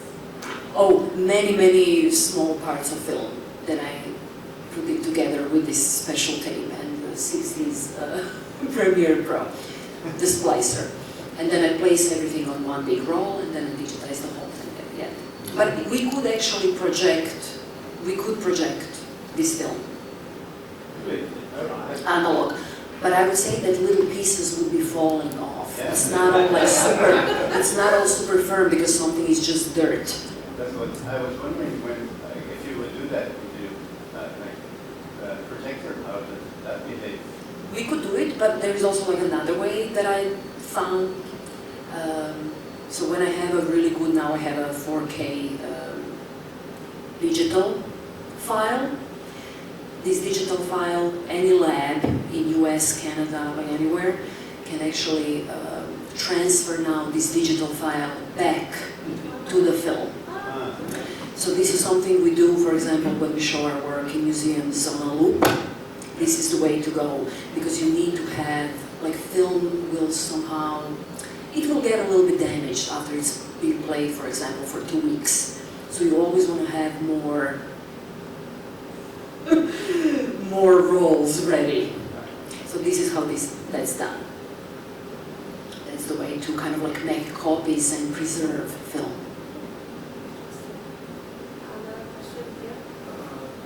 Yeah, so how do you feel that your interest in counterculture, resistance, and I guess looking at social structures, like how do you feel that came through in the film that you created in the end? Well, so this way of filmmaking, that's very radical and it's not welcome. We know how a film industry functions. Like everything is always presented, you know, like it's so expensive, huge budgets, many people are involved in creating any kind of film, even if it's a short film. So this is very much like this kind of like DIY filmmaking style goes against that whole thing. And it's also, it can be very collaborative. For example, when I work with my students, we make one piece together by everybody, you know, takes a section of a film strip and then we put it all together. So it's like our film, you know, it's not anymore just my film. So there's all this space to kind of work together. And here, like in this particular example, what was interesting to me, it was the first time that I really went far, and hopefully I'm going to go even more far in like playing with these different materials and see how they can behave on this weird plastic strip that has emulsion. And also in this book, you know, I learned about different ways how you can develop your film by not actually using poisonous substances.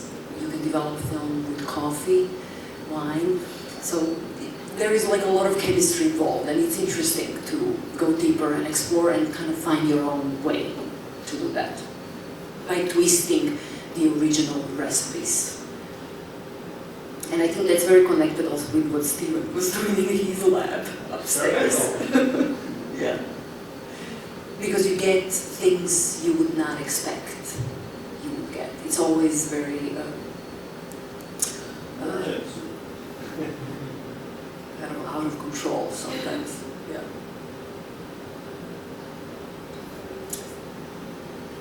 Okay, so we'll come back to it later. So thank you very much.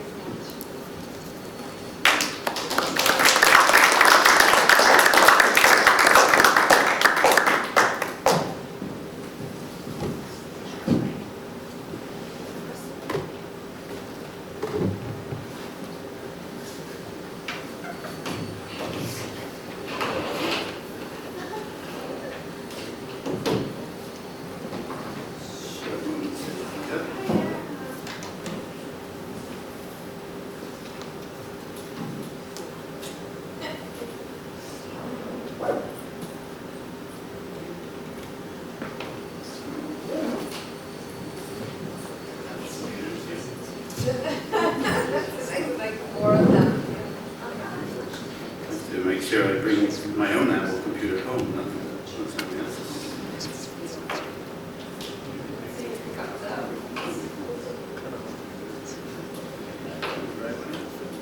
I think for the like this idea is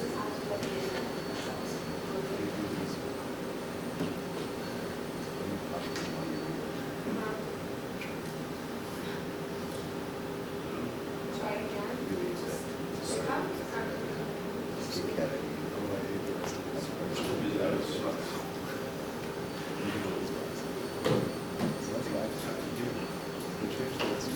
Same computer we used before.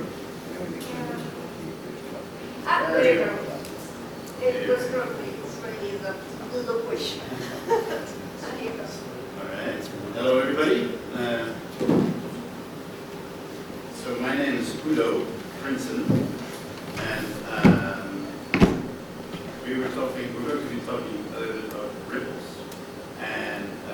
already seen the data that Stephen was putting out. But I was also, during the process of the film making, I was also thinking about ripples in time. And just for fun of it, I would like to show you a picture of my grandfather. His name is Rudolph, so I'm also Rudolph, but I was struggling to Udo. And this is the kind of image I had in mind, like things move over time. His DNA is in my DNA, and so we move on.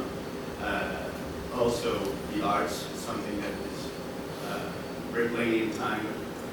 We are inspired by other people's art.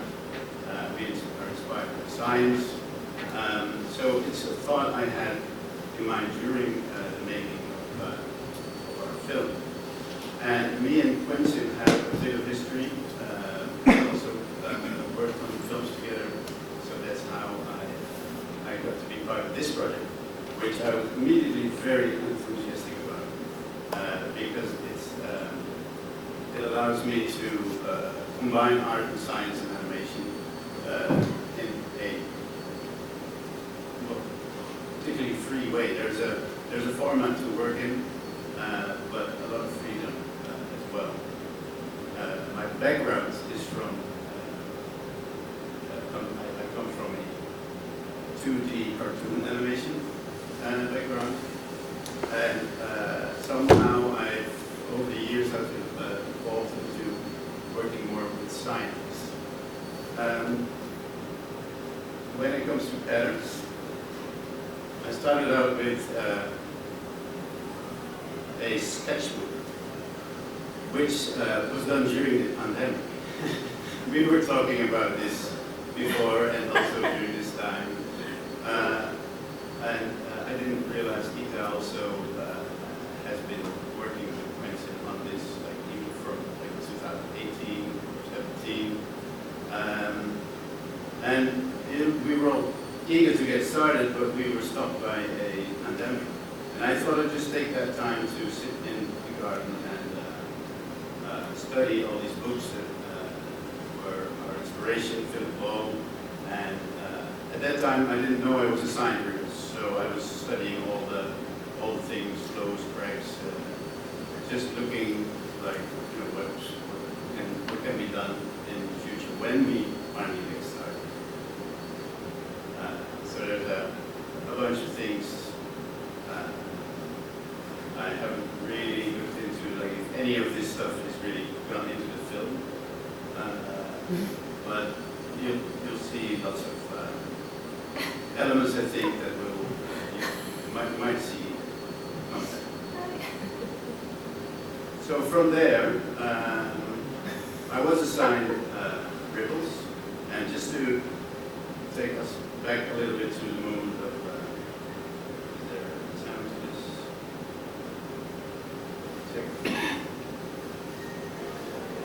This is the fourth movement I was working on.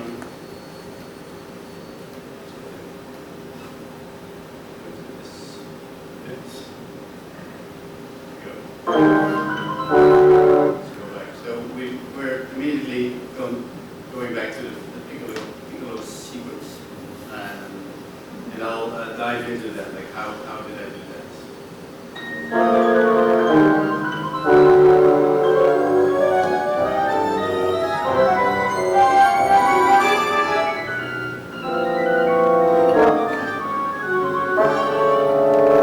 I'll stop it for now. I think most of you have been at the forums, and later on, if I am not going over time, so please stop me if I take too much time. I would like to show you how we got to this image at the end of the film.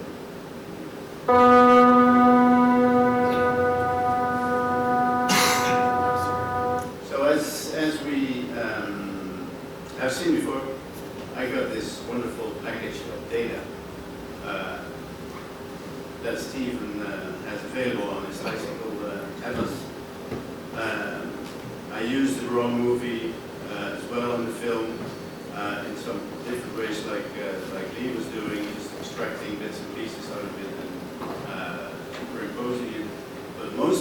started was working with data as a motor for animation.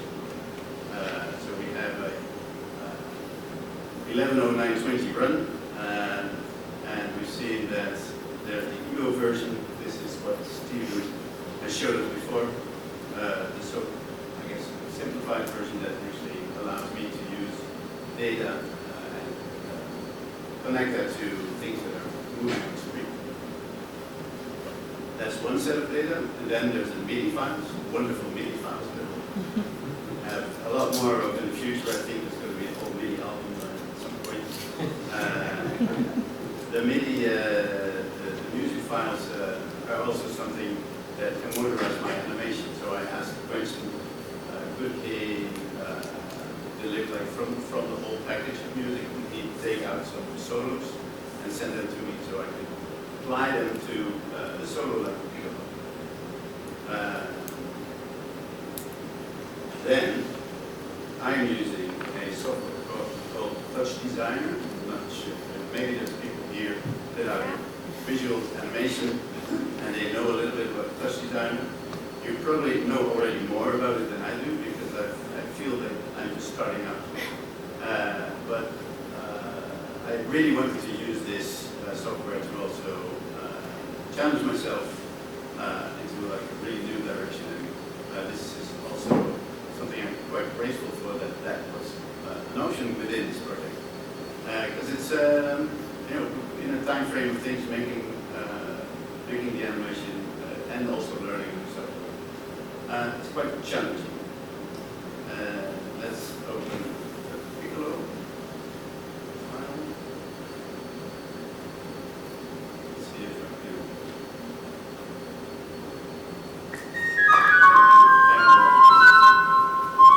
So here we are in the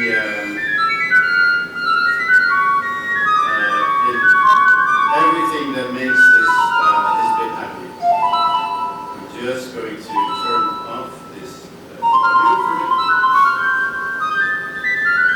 We have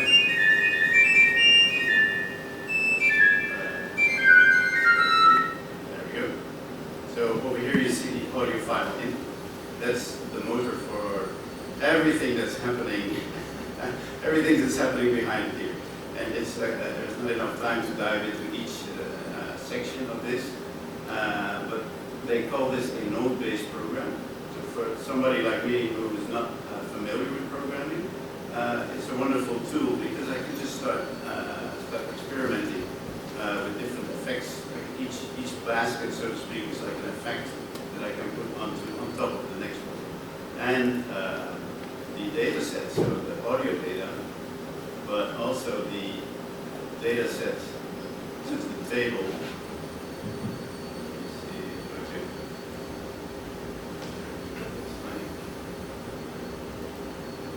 If you press A on the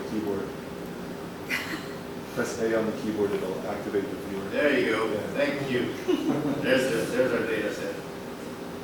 So this is the numbers that are connected to the squiggly line that Steve sent me. And again, there's a lot of things that you can do, and you'll end up with a box. There you go.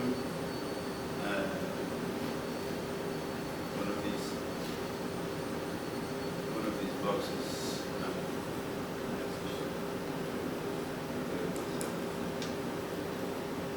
Here's the data house.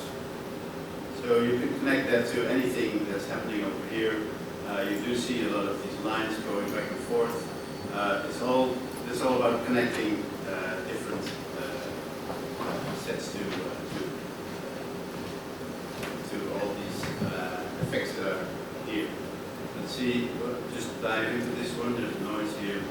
Let's see what happens if I pull this. There might be something happening. Not too much at this point. In brief, this allows me to create all these files that are connected to the musical elements that Quinsin sends me. And then there was this question, how do we make sure that the musicians will play the exact timing of things? I'm not sure if you already mentioned that, but we usually click track. So the bass player, conductor, and one of the percussionists, they were connected to a click in their ear, which is connected to the rhythm of actually like the exact rhythm of MIDI files. So they can start at the right moment. So the music the musicians are starting at the exact moment that the people has to start, and then from there it just continue on.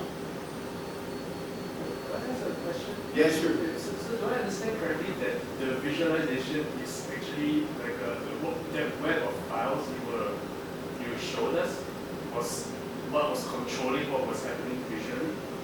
Yeah. So the sound.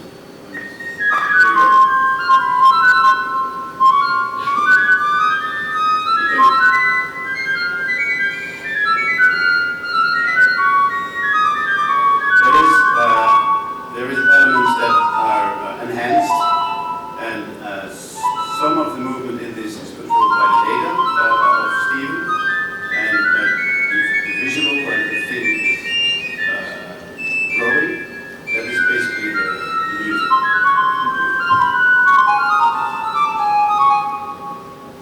And coming from a background of character animation, I was also looking for a way to get characters involved, a bit like Tina was with her dancer. I wanted to include something that had like an organic feel to it. So I used the soloist, which was Quinsin himself, and Ryan Caberl, I pronounced his name right, I hope. Caberly.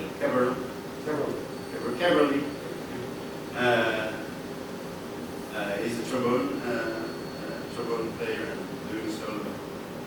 So I connected them to, in the software I assigned each of them to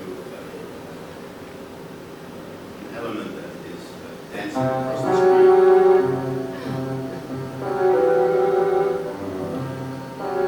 And when we were looking at this, both of us, we felt it's too smooth for the rest of to be in connection with the rest of the film. So all these elements, I can't show you all of them, but there are many layers of elements like this. What I did in the end is to go from showing each frame to showing every second frame. Animation does not have to be 25 frames per second. You can go from 2 frames per second. So in a way, the world that I was creating, which is very nice and smooth, we kind of messed it up a little bit, so it became a bit more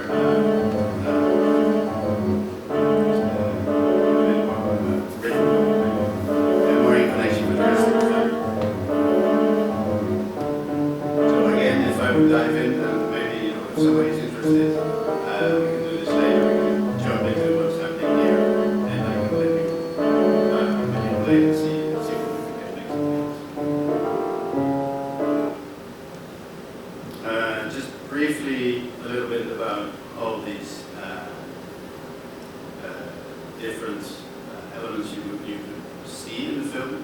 There's also a Faraday experiment that Stephen has sent me, and he can tell us a little bit more about how he did that. But this is what I believe to be a projection on a door. And I've used pieces out of this footage as elements in the background of I'm just going to go forward a little bit. It looks more like this when you see it in the film, but it's kind of hidden. Because as beautiful this footage is, it's live footage, and most of my footage was created digitally. And it just didn't seem to match well. So I had to, and we did want this to be included, so I had to find a way to kind of sneak it in and make it blend in such a way that you hardly don't see it. And the screening yesterday was excellent. I could, in another screening, we did these things were not visible on that. So with 4K screening, this is very good. Then I also included just things like a map of Toronto versus a map of New York. You know, I was just looking for elements like what makes this project and how can we create ripples from that. So this map, for instance, I hope I can find it right. It's this one. So that shape, which is a loop of moving in itself, becomes my mouse. Here we go. And then you can.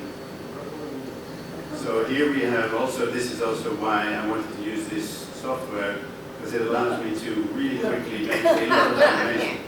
And as Tina mentioned, there was not a lot of time, and I was the last one to make the film, so I was waiting quite a while before it was my turn.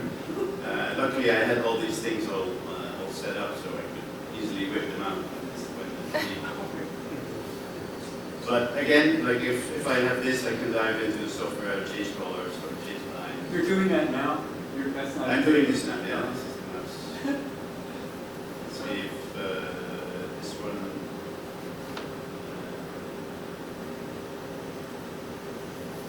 I'm not sure if this is another one with the mouse. Is it opening? No. There we go.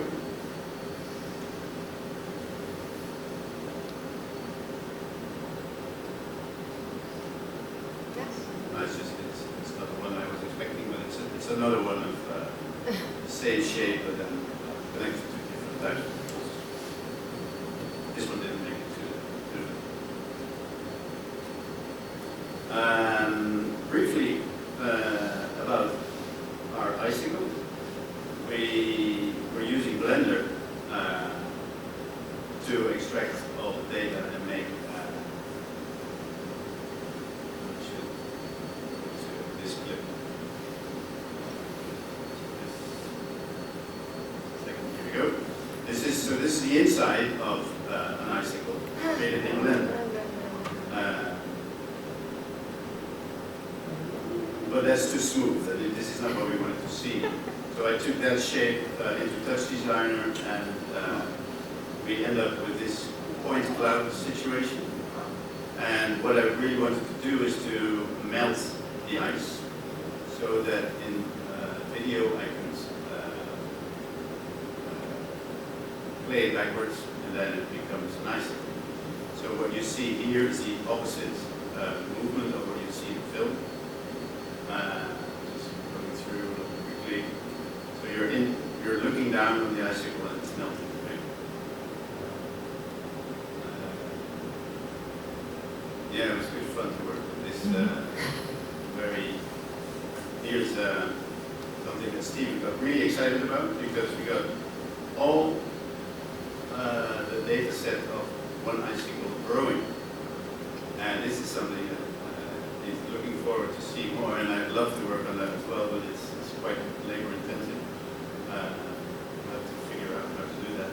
It becomes like a stop motion animation, and from here we can, if we take this into Touch Designer, which my machine at this moment doesn't really handle. Also, for technical reasons, I brought this machine, but the machine I'm using back home for Touch Designer has an NVIDIA card, which this machine doesn't have. So Touch Designer works much better on a PC. So this is for the next stage.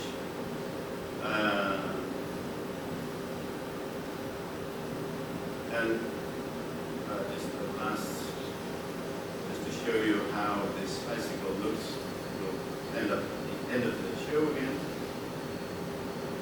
You'll probably see the shape come to life.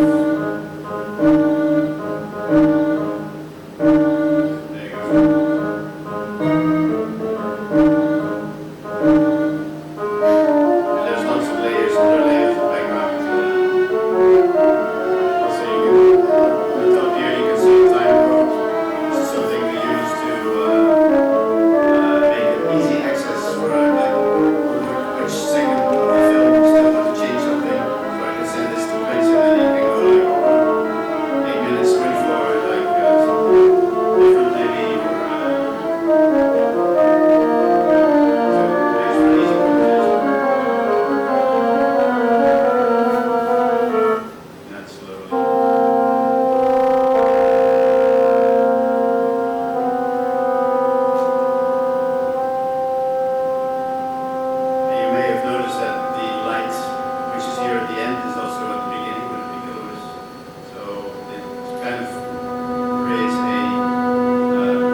based on. So I assume you used that before, you worked with Blender before too, and it's node program? Yeah, not really. I have been studying touch designer for the last 3 years. Somebody pointed it out to me, like an animator in the studio at work. He was using it a lot, and I was watching over his shoulder what he was doing. He said, "Whoa, this is great." And he was showing what he touch could do. designer now or what?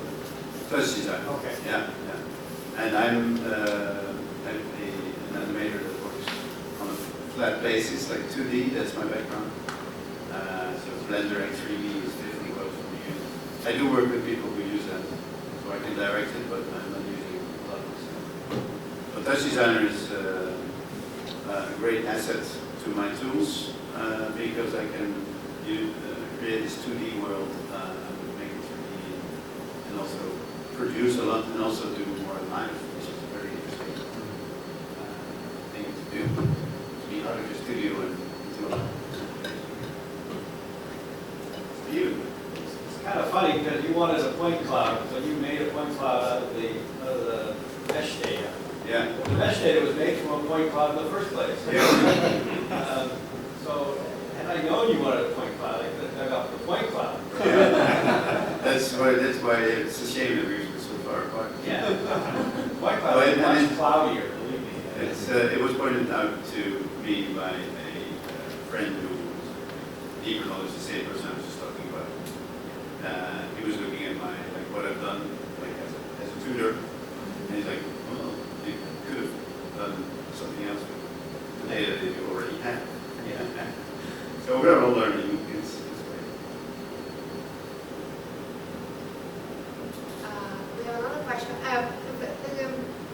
Are you guys okay to do like a little round table, like keep it like for like 15 minutes or so, Yeah. so that we are sending people home? Are you okay? So we can ask all the questions that we have. I know that you guys have way more questions, but it would be nice to link all of them together. And I also have a lot of curiosity, but I'm gonna let you do your thing, and then if there's that's my question. I'm gonna turn the light on, and please come over and let's do this. So okay. Let there be light.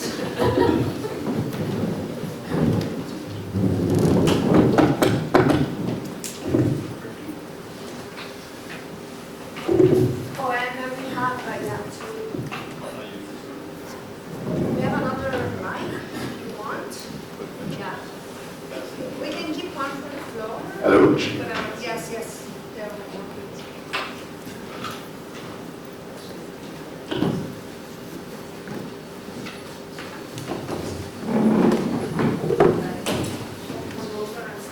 Keep it nice backgrounds. So we can have this in the right. It's nice. Do you want a logo? Okay, so we have, I don't need a prompt. I don't need to put a prompt. I think that these Q&As and roundtable is like doing itself because people have so many questions. So. My question is about the branching when the ink is flung down the clay. In the actual, when I was watching it, it looks like the branches don't bump into each other. Is that, first of all, is that accurate perception? No, that's correct.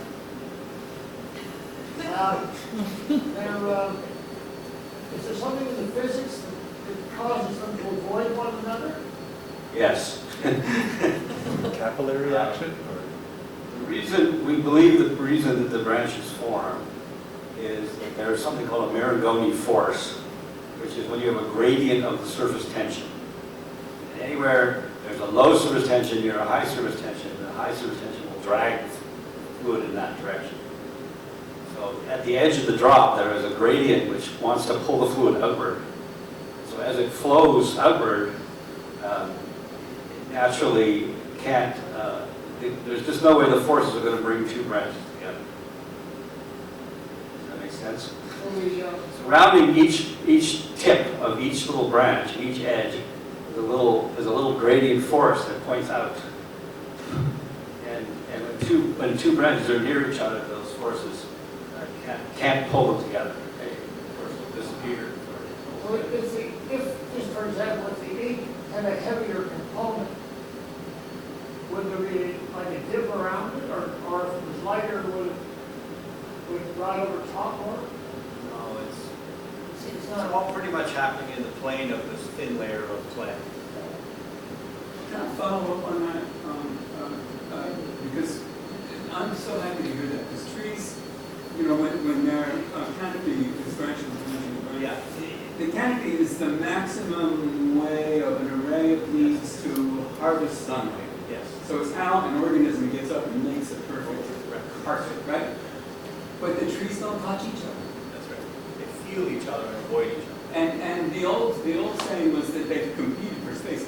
They actually help each other find space. Yes. It's fantastic. It's a kind of optimization. Nature wants to cover the space with the least amount Of material. So it would be wasteful to have trees shading each other, so they avoid doing that. But in the branches in the Mocha diffusion, it's difficult to describe why without getting into mathematics. But basically, there is a Laplacian field outside of the thing. So if two branches come close to each other, the field flattens out and there's no gradient left in there. So there's no force in there. Right here at tip now, there's a big gradient, so the tip races out. But it's a bit like a spark. The tip of a spark, advances, but the sides of the spark don't advance.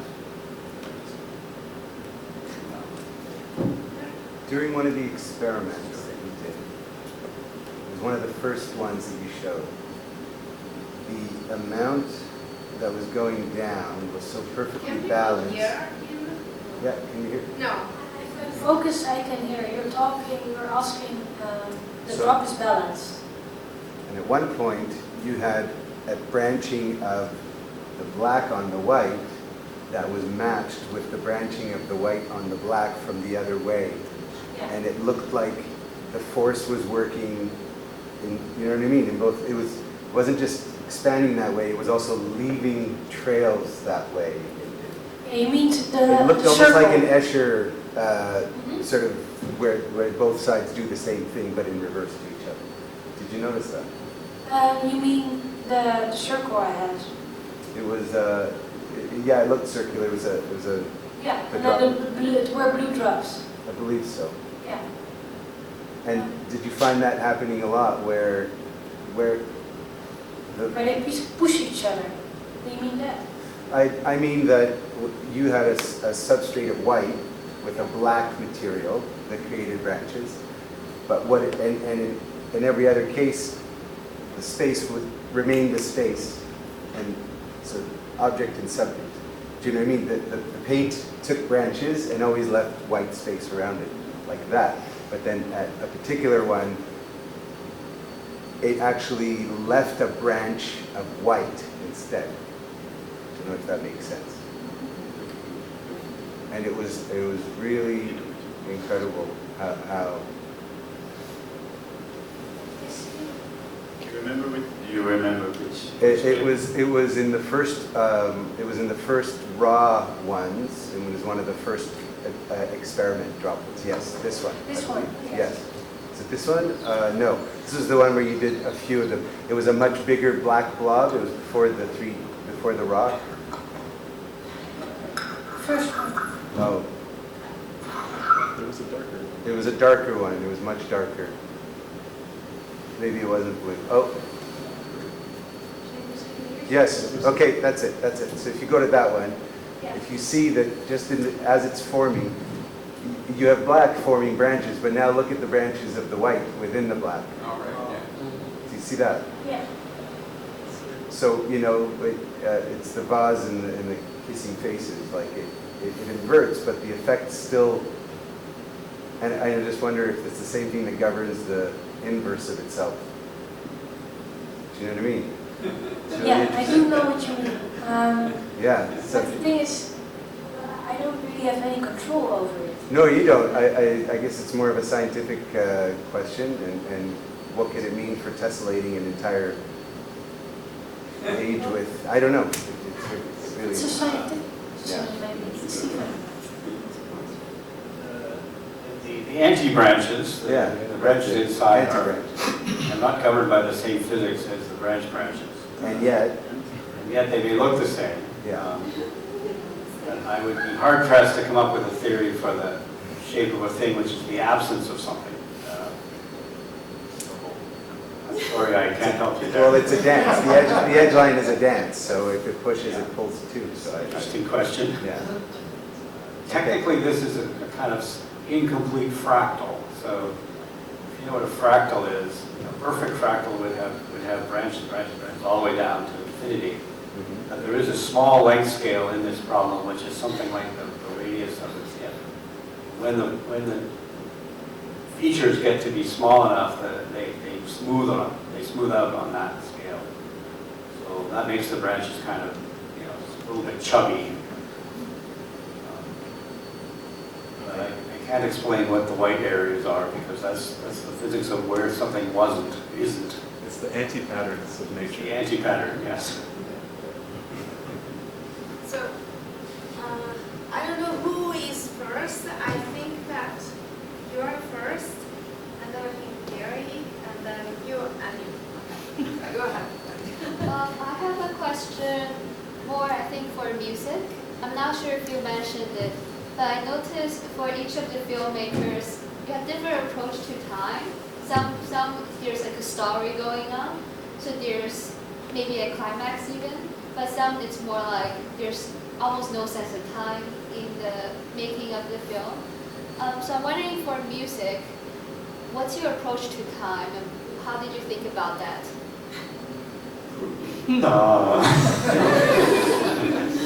That's not a simple answer, but I was very conscious with each filmmaker. We talked about how we wanted to approach the movement. My music generally tends to be very maximalist. I'm not a minimalist composer. There's always lots going on. And for me, this project, working with Lee on this was particularly fun because he said, I don't want a lot of action happening. I want it to be something flowing slowly over the 10 minutes.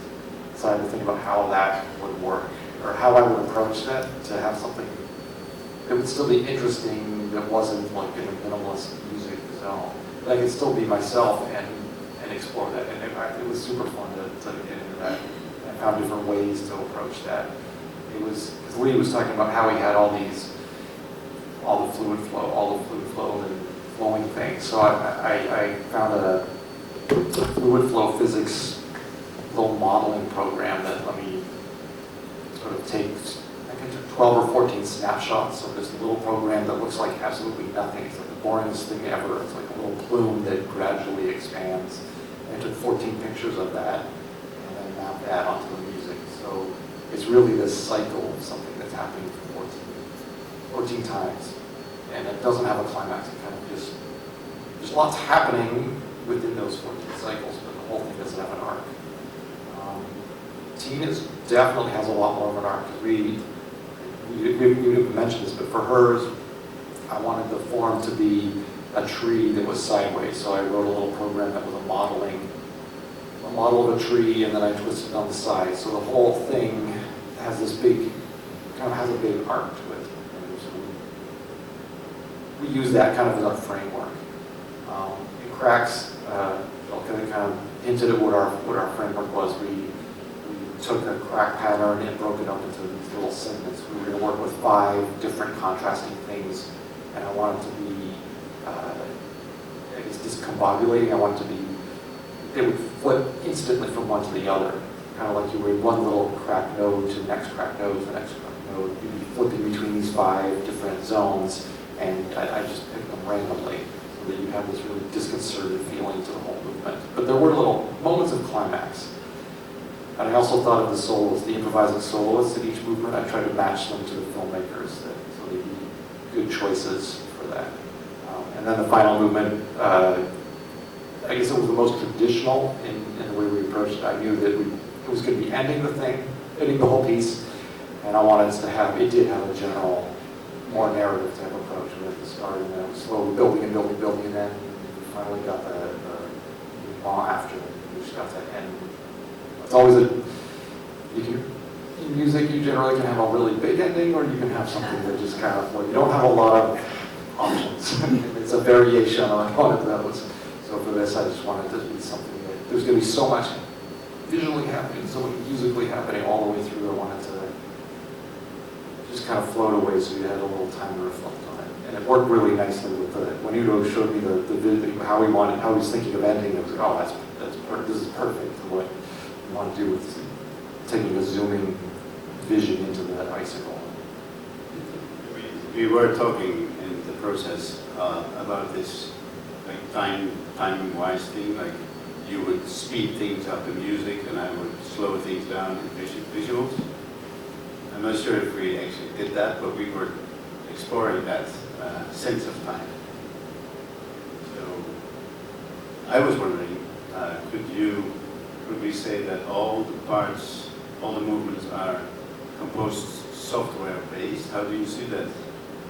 Like, did you approach each composition through software, or?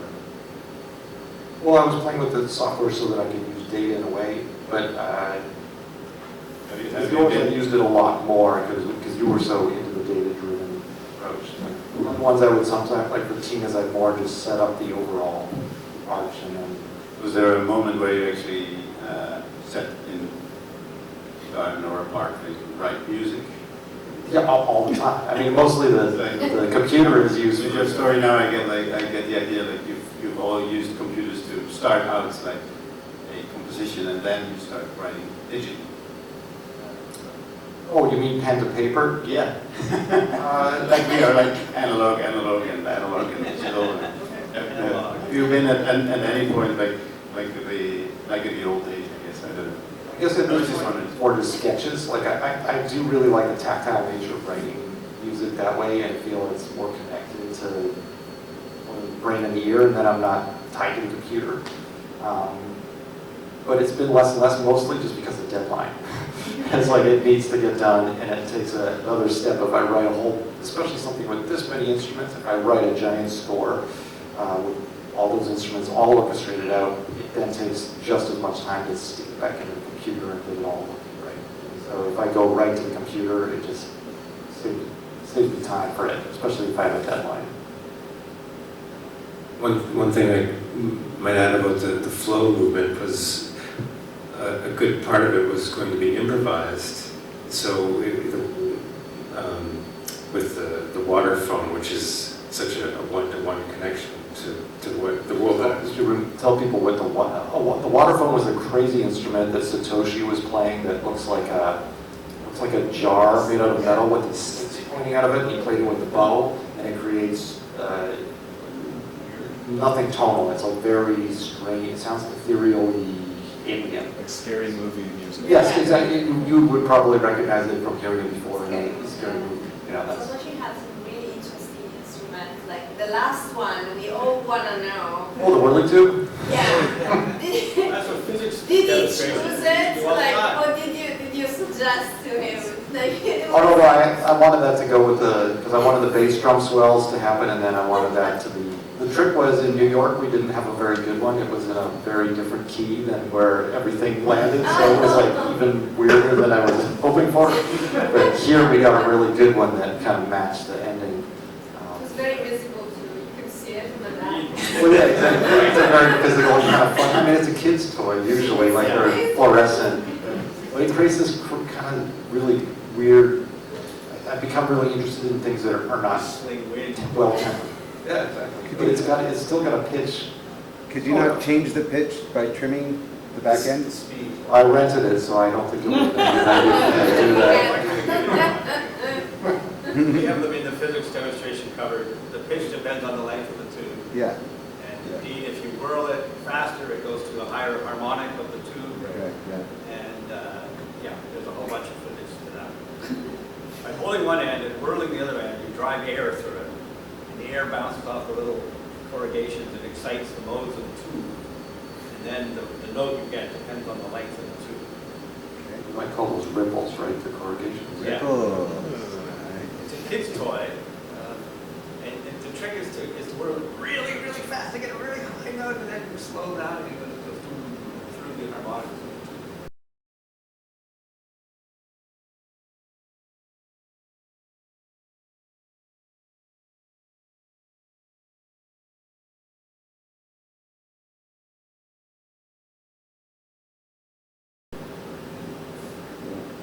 wouldn't brown plastic for adults. Yeah, that's right, something better. Gerald Walker, the guy who wrote the book about the flying circus in physics, made a movie of him holding one outside, the driver's side door of his car and driving faster and faster. Like at 100 kilometers an hour, so you get this really high scream. This is first year physics stuff. We teach organ pipes and vibrating strings and stuff like that. And it's all about the harmonics of things depending on their geometry. And the tube, that's a classic demonstration of that too. That's why I love seeing it. So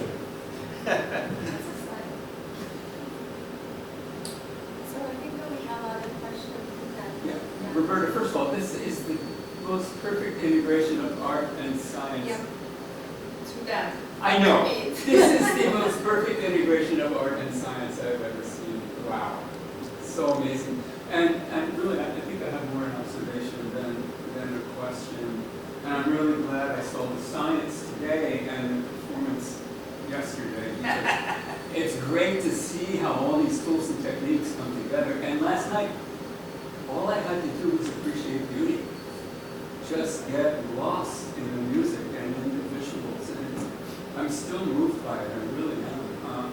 And Gina, you came in exactly the right moment, because I came back down to earth for a moment, put my feet on the ground with the images you showed of the broken buildings, and then getting to soar off again, and your ending was so moving and lovely. So the whole arc of the performance, you already know this, right? Because it was designed. I just have to say it out loud. Wow. And then today it's so great to see all the techniques. But last night it was just transported. Yeah.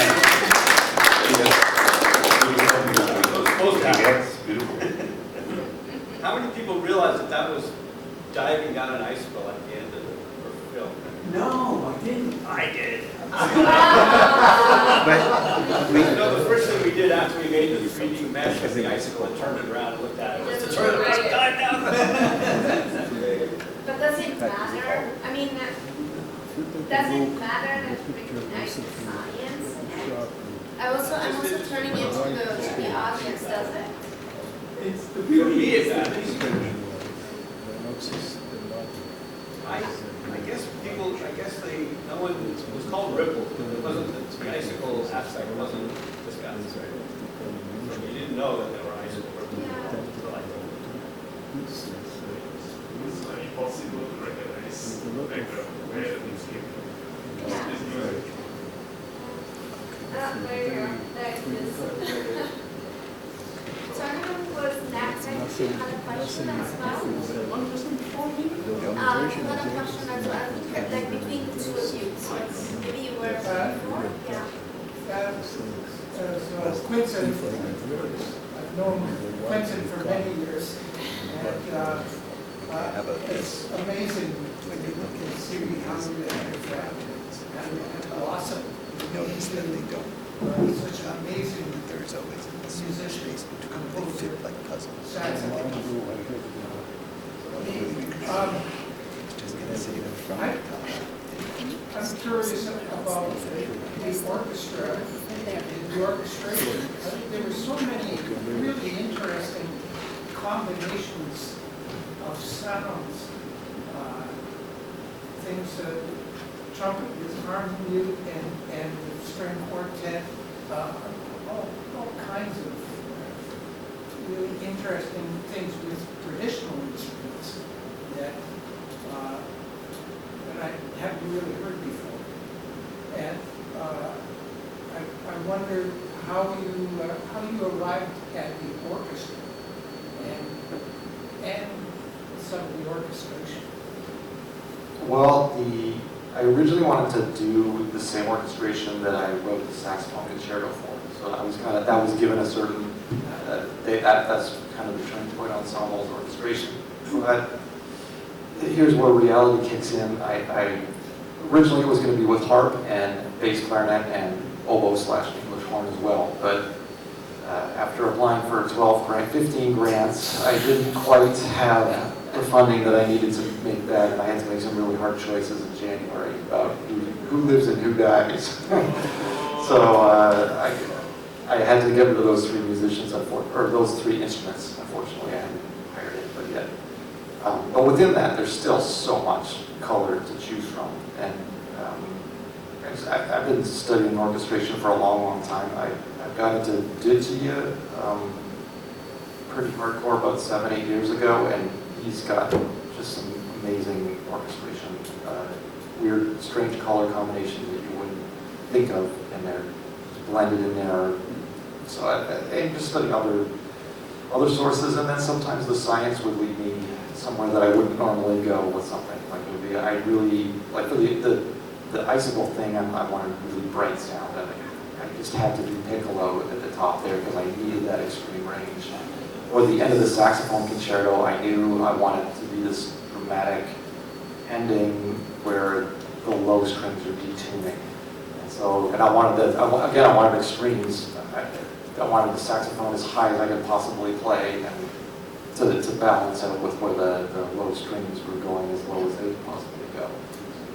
And the instructions to the ensemble were, the length, it was a little more improvised at that point, so it wasn't a set amount of time, but I wanted it to be an uncomfortable amount of time. So, just a little uncomfortable, because it already is, we're going to these huge. So I'll try to use other ideas outside of traditional orchestration to kind of lead me somewhere. And then sometimes you just try stuff. Like, gee, I wonder what harmony with the stem in and alto flute and tenor saxophone would sound like. In a really low register. You just try stuff, and sometimes it works and sometimes it doesn't. You fix it post. No, you fix it in rehearsal.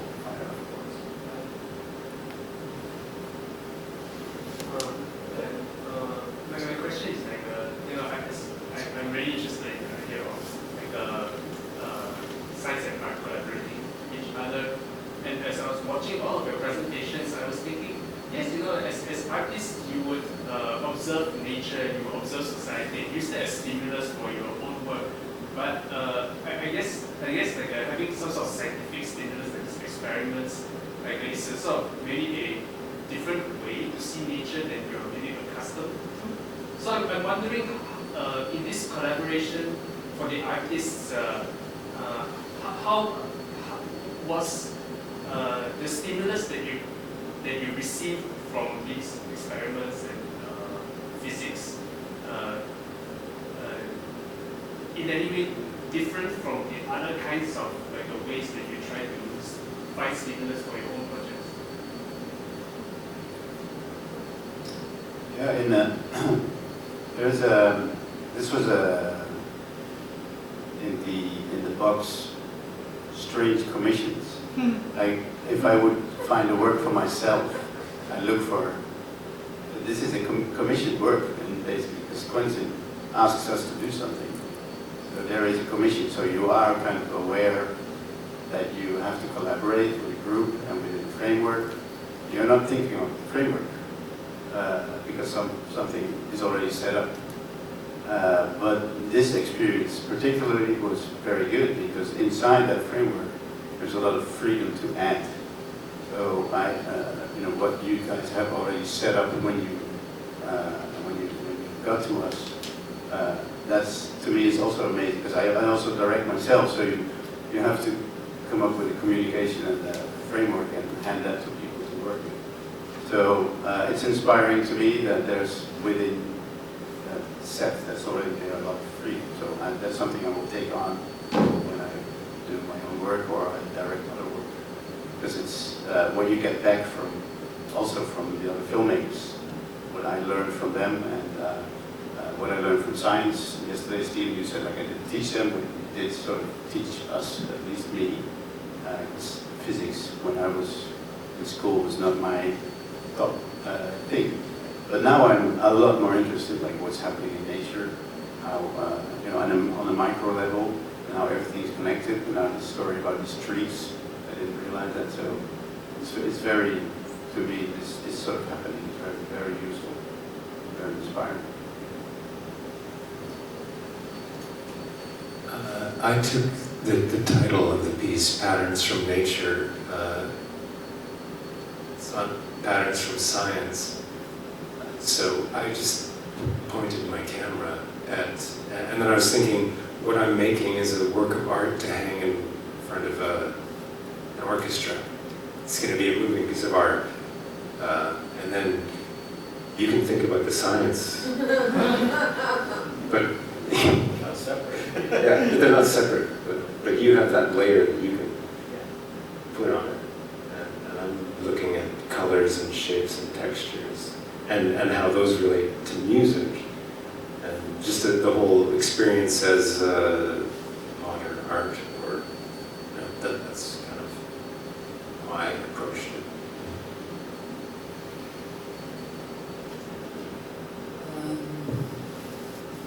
For me, it's not something, I don't see like a clear border between any of these.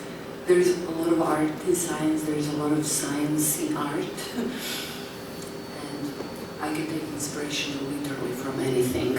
So this is just one more trigger that I got. Somehow in my brain, it all blends in later on. It's also a little bit, Udo said, micro things, all the patterns in nature, to see the beauty everywhere. I think that triggered me most. And also, I think this project will impact my art forever in a way. Yeah. I would just say that when I said I didn't teach them any physics, I withheld a large amount of physics from them. In particular, we always focused on the phenomena itself and how it looked and felt and so on. We never discussed, I don't believe I discussed the gradient of the surface tension with you, and I never subjected Udo to the god-awful theory of icicle ripples. Never discussed mathematics, except a minute ago when I was saying something about the Laplacian field. So that's what I meant when I said I didn't teach them any physics. So we used our pattern formation eyes to look at nature and appreciate, the phenomena, and we didn't have to get bogged down in, the textbook stuff and mathematics and all the rest of it. And that's really how you said something about being inspired to think about something quite something you just saw. Well, that's basically how I did the science too. The icicle project got started because, damn, icicles were an interesting shape. I kept seeing them, It wasn't because I had some, grand unified theory of icicles that I had to go out and find. But having said that, there is a tremendous amount of mathematics and physics behind this. Everything you saw here is, there are people who have written books and textbooks and written PhD theses jammed up with equations on everything that you see, or cracks. And one of my students wrote an entire book on desiccation fracture, that is the cracking of things as they dry out. And it's not an easy read. It's got a lot of math in it. But that wasn't the point. The point of the project was the phenomena, not the theory of the phenomena. And so one aspect of this that I really like is that we talked about physics, but hardly any simulations were shown. It's all real stuff. Those were real cracks. So that's the angle that I wanted to take, and that's what we did. Phenomena first. Yeah, for me as the instigator of this, I think in putting it together in this way, it's coming from a very jazz-oriented outlook on things. Often when I'm writing something just for a jazz ensemble with people that are going to be improvising, you often can get the best results or interesting results or putting people in a different situation when you set the stage for them and put them in a slightly uncomfortable situation. So each of the filmmakers, I kind of knew what their strengths were when I looked at their work or we worked together before. And for me, the interest was to put them in a situation where they're going to find inspiration in something they probably wouldn't have gotten there on their own. And then letting them run with it. it's very jazz improvising approach. And that's how I think it works in a collaborative way like this too. Like each person, Stephen gives us some direction, some ideas, a lot of things that we can leap off of, and then I let each person really run with it in their own way. Like it's like a jazz improvised solo when you're working with a group. You don't, somebody isn't going to say, no, you can't do, no, this is your moment to do something. Like you gotta adhere to what's going on. You gotta listen to what everybody else is doing, which means we all had to collaborate and pay attention to what was happening. And sometimes I was the one who only had the macro view of everything, and that's when I would say, that's awesome what you did, but it's going to conflict with what happened in the second movement. Or we've already got that in the second movement, and just try something different here. And they were all really open to that, which is what great improvising musicians are as well. They're like, oh, you want something else? Sure, I'll give you something completely different and just as cool. So everybody had the right spirit coming into it, which is super important in any kind of collaboration. I think that was kind of what the overguiding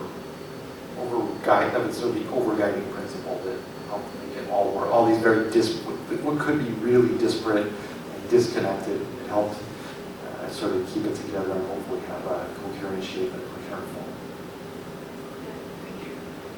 I would say that it takes a lot of openness to have such a massive collaboration. I'm very impressed because I know as a serial collaborator myself, it's difficult to collaborate, especially if you try to work with the wrong people sometimes. So I really think that this was like a very good match. So I don't know, like I just have one last question, which is, so you guys all met, like you knew each other before? Or through Zoom during the pandemic? So that is also impressive because like sometimes like you meet someone and it takes you a long time to get to know them, to like see what they want to do, right? So Nina, did you want to say something? I want to remind Oh, you were reminding me. Okay. Can we take a last question? Ooh, the last question. Let's go to the last question. Thank you for everything. It's been wonderful. My sense has been that so much a sense of flotation or weightlessness in the visualization of this phenomenon. And I found compositionally, did you use a lot of asymmetrics combining like 3 against 2 to create that even more dramatic sense of flotation? The music, it just seemed to have time but float. Can you talk to us about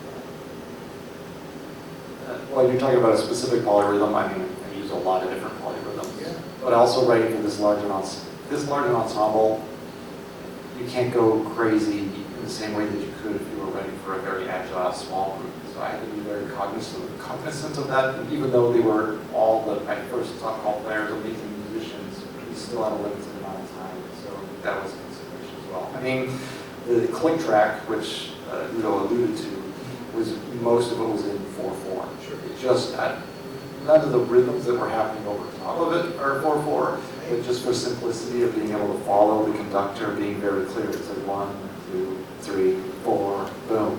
Just for simplicity and clarity. But then I could weave an awful lot over top of that, or make it like you wouldn't even know where that steady pulse was. That's just luckily been doing it long enough that I have good tricks to do that. For me, it was more conceptually like the most important thing is setting the framework and conceptually deciding where the big moments of action are and where they're not. Controlling the energy, I guess. And that's something that we're all artists and musicians have to be aware of. Like, where is the action? How is that going to be received by the audience as well? Thank you. Thank you very much for joining, and round of applause for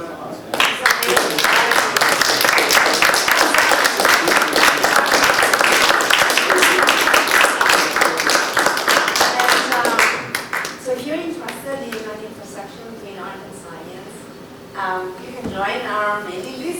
newsletter. And on Tuesday, we also have another event. This time it's going to be completely different. It's going to be about AI and the environment and sustainability. And it's going to be in the BMO lab here at U of T, which is in the UC like circle. And it's going to feature David Rockley and Laura Marks. And it's going to be between 5 and 7. So if you're interested, please join us and join the newsletter. I'm always very open to like proposals and collaborations, etc. And this is how we roll basically. This is what beauty comes out of collaborations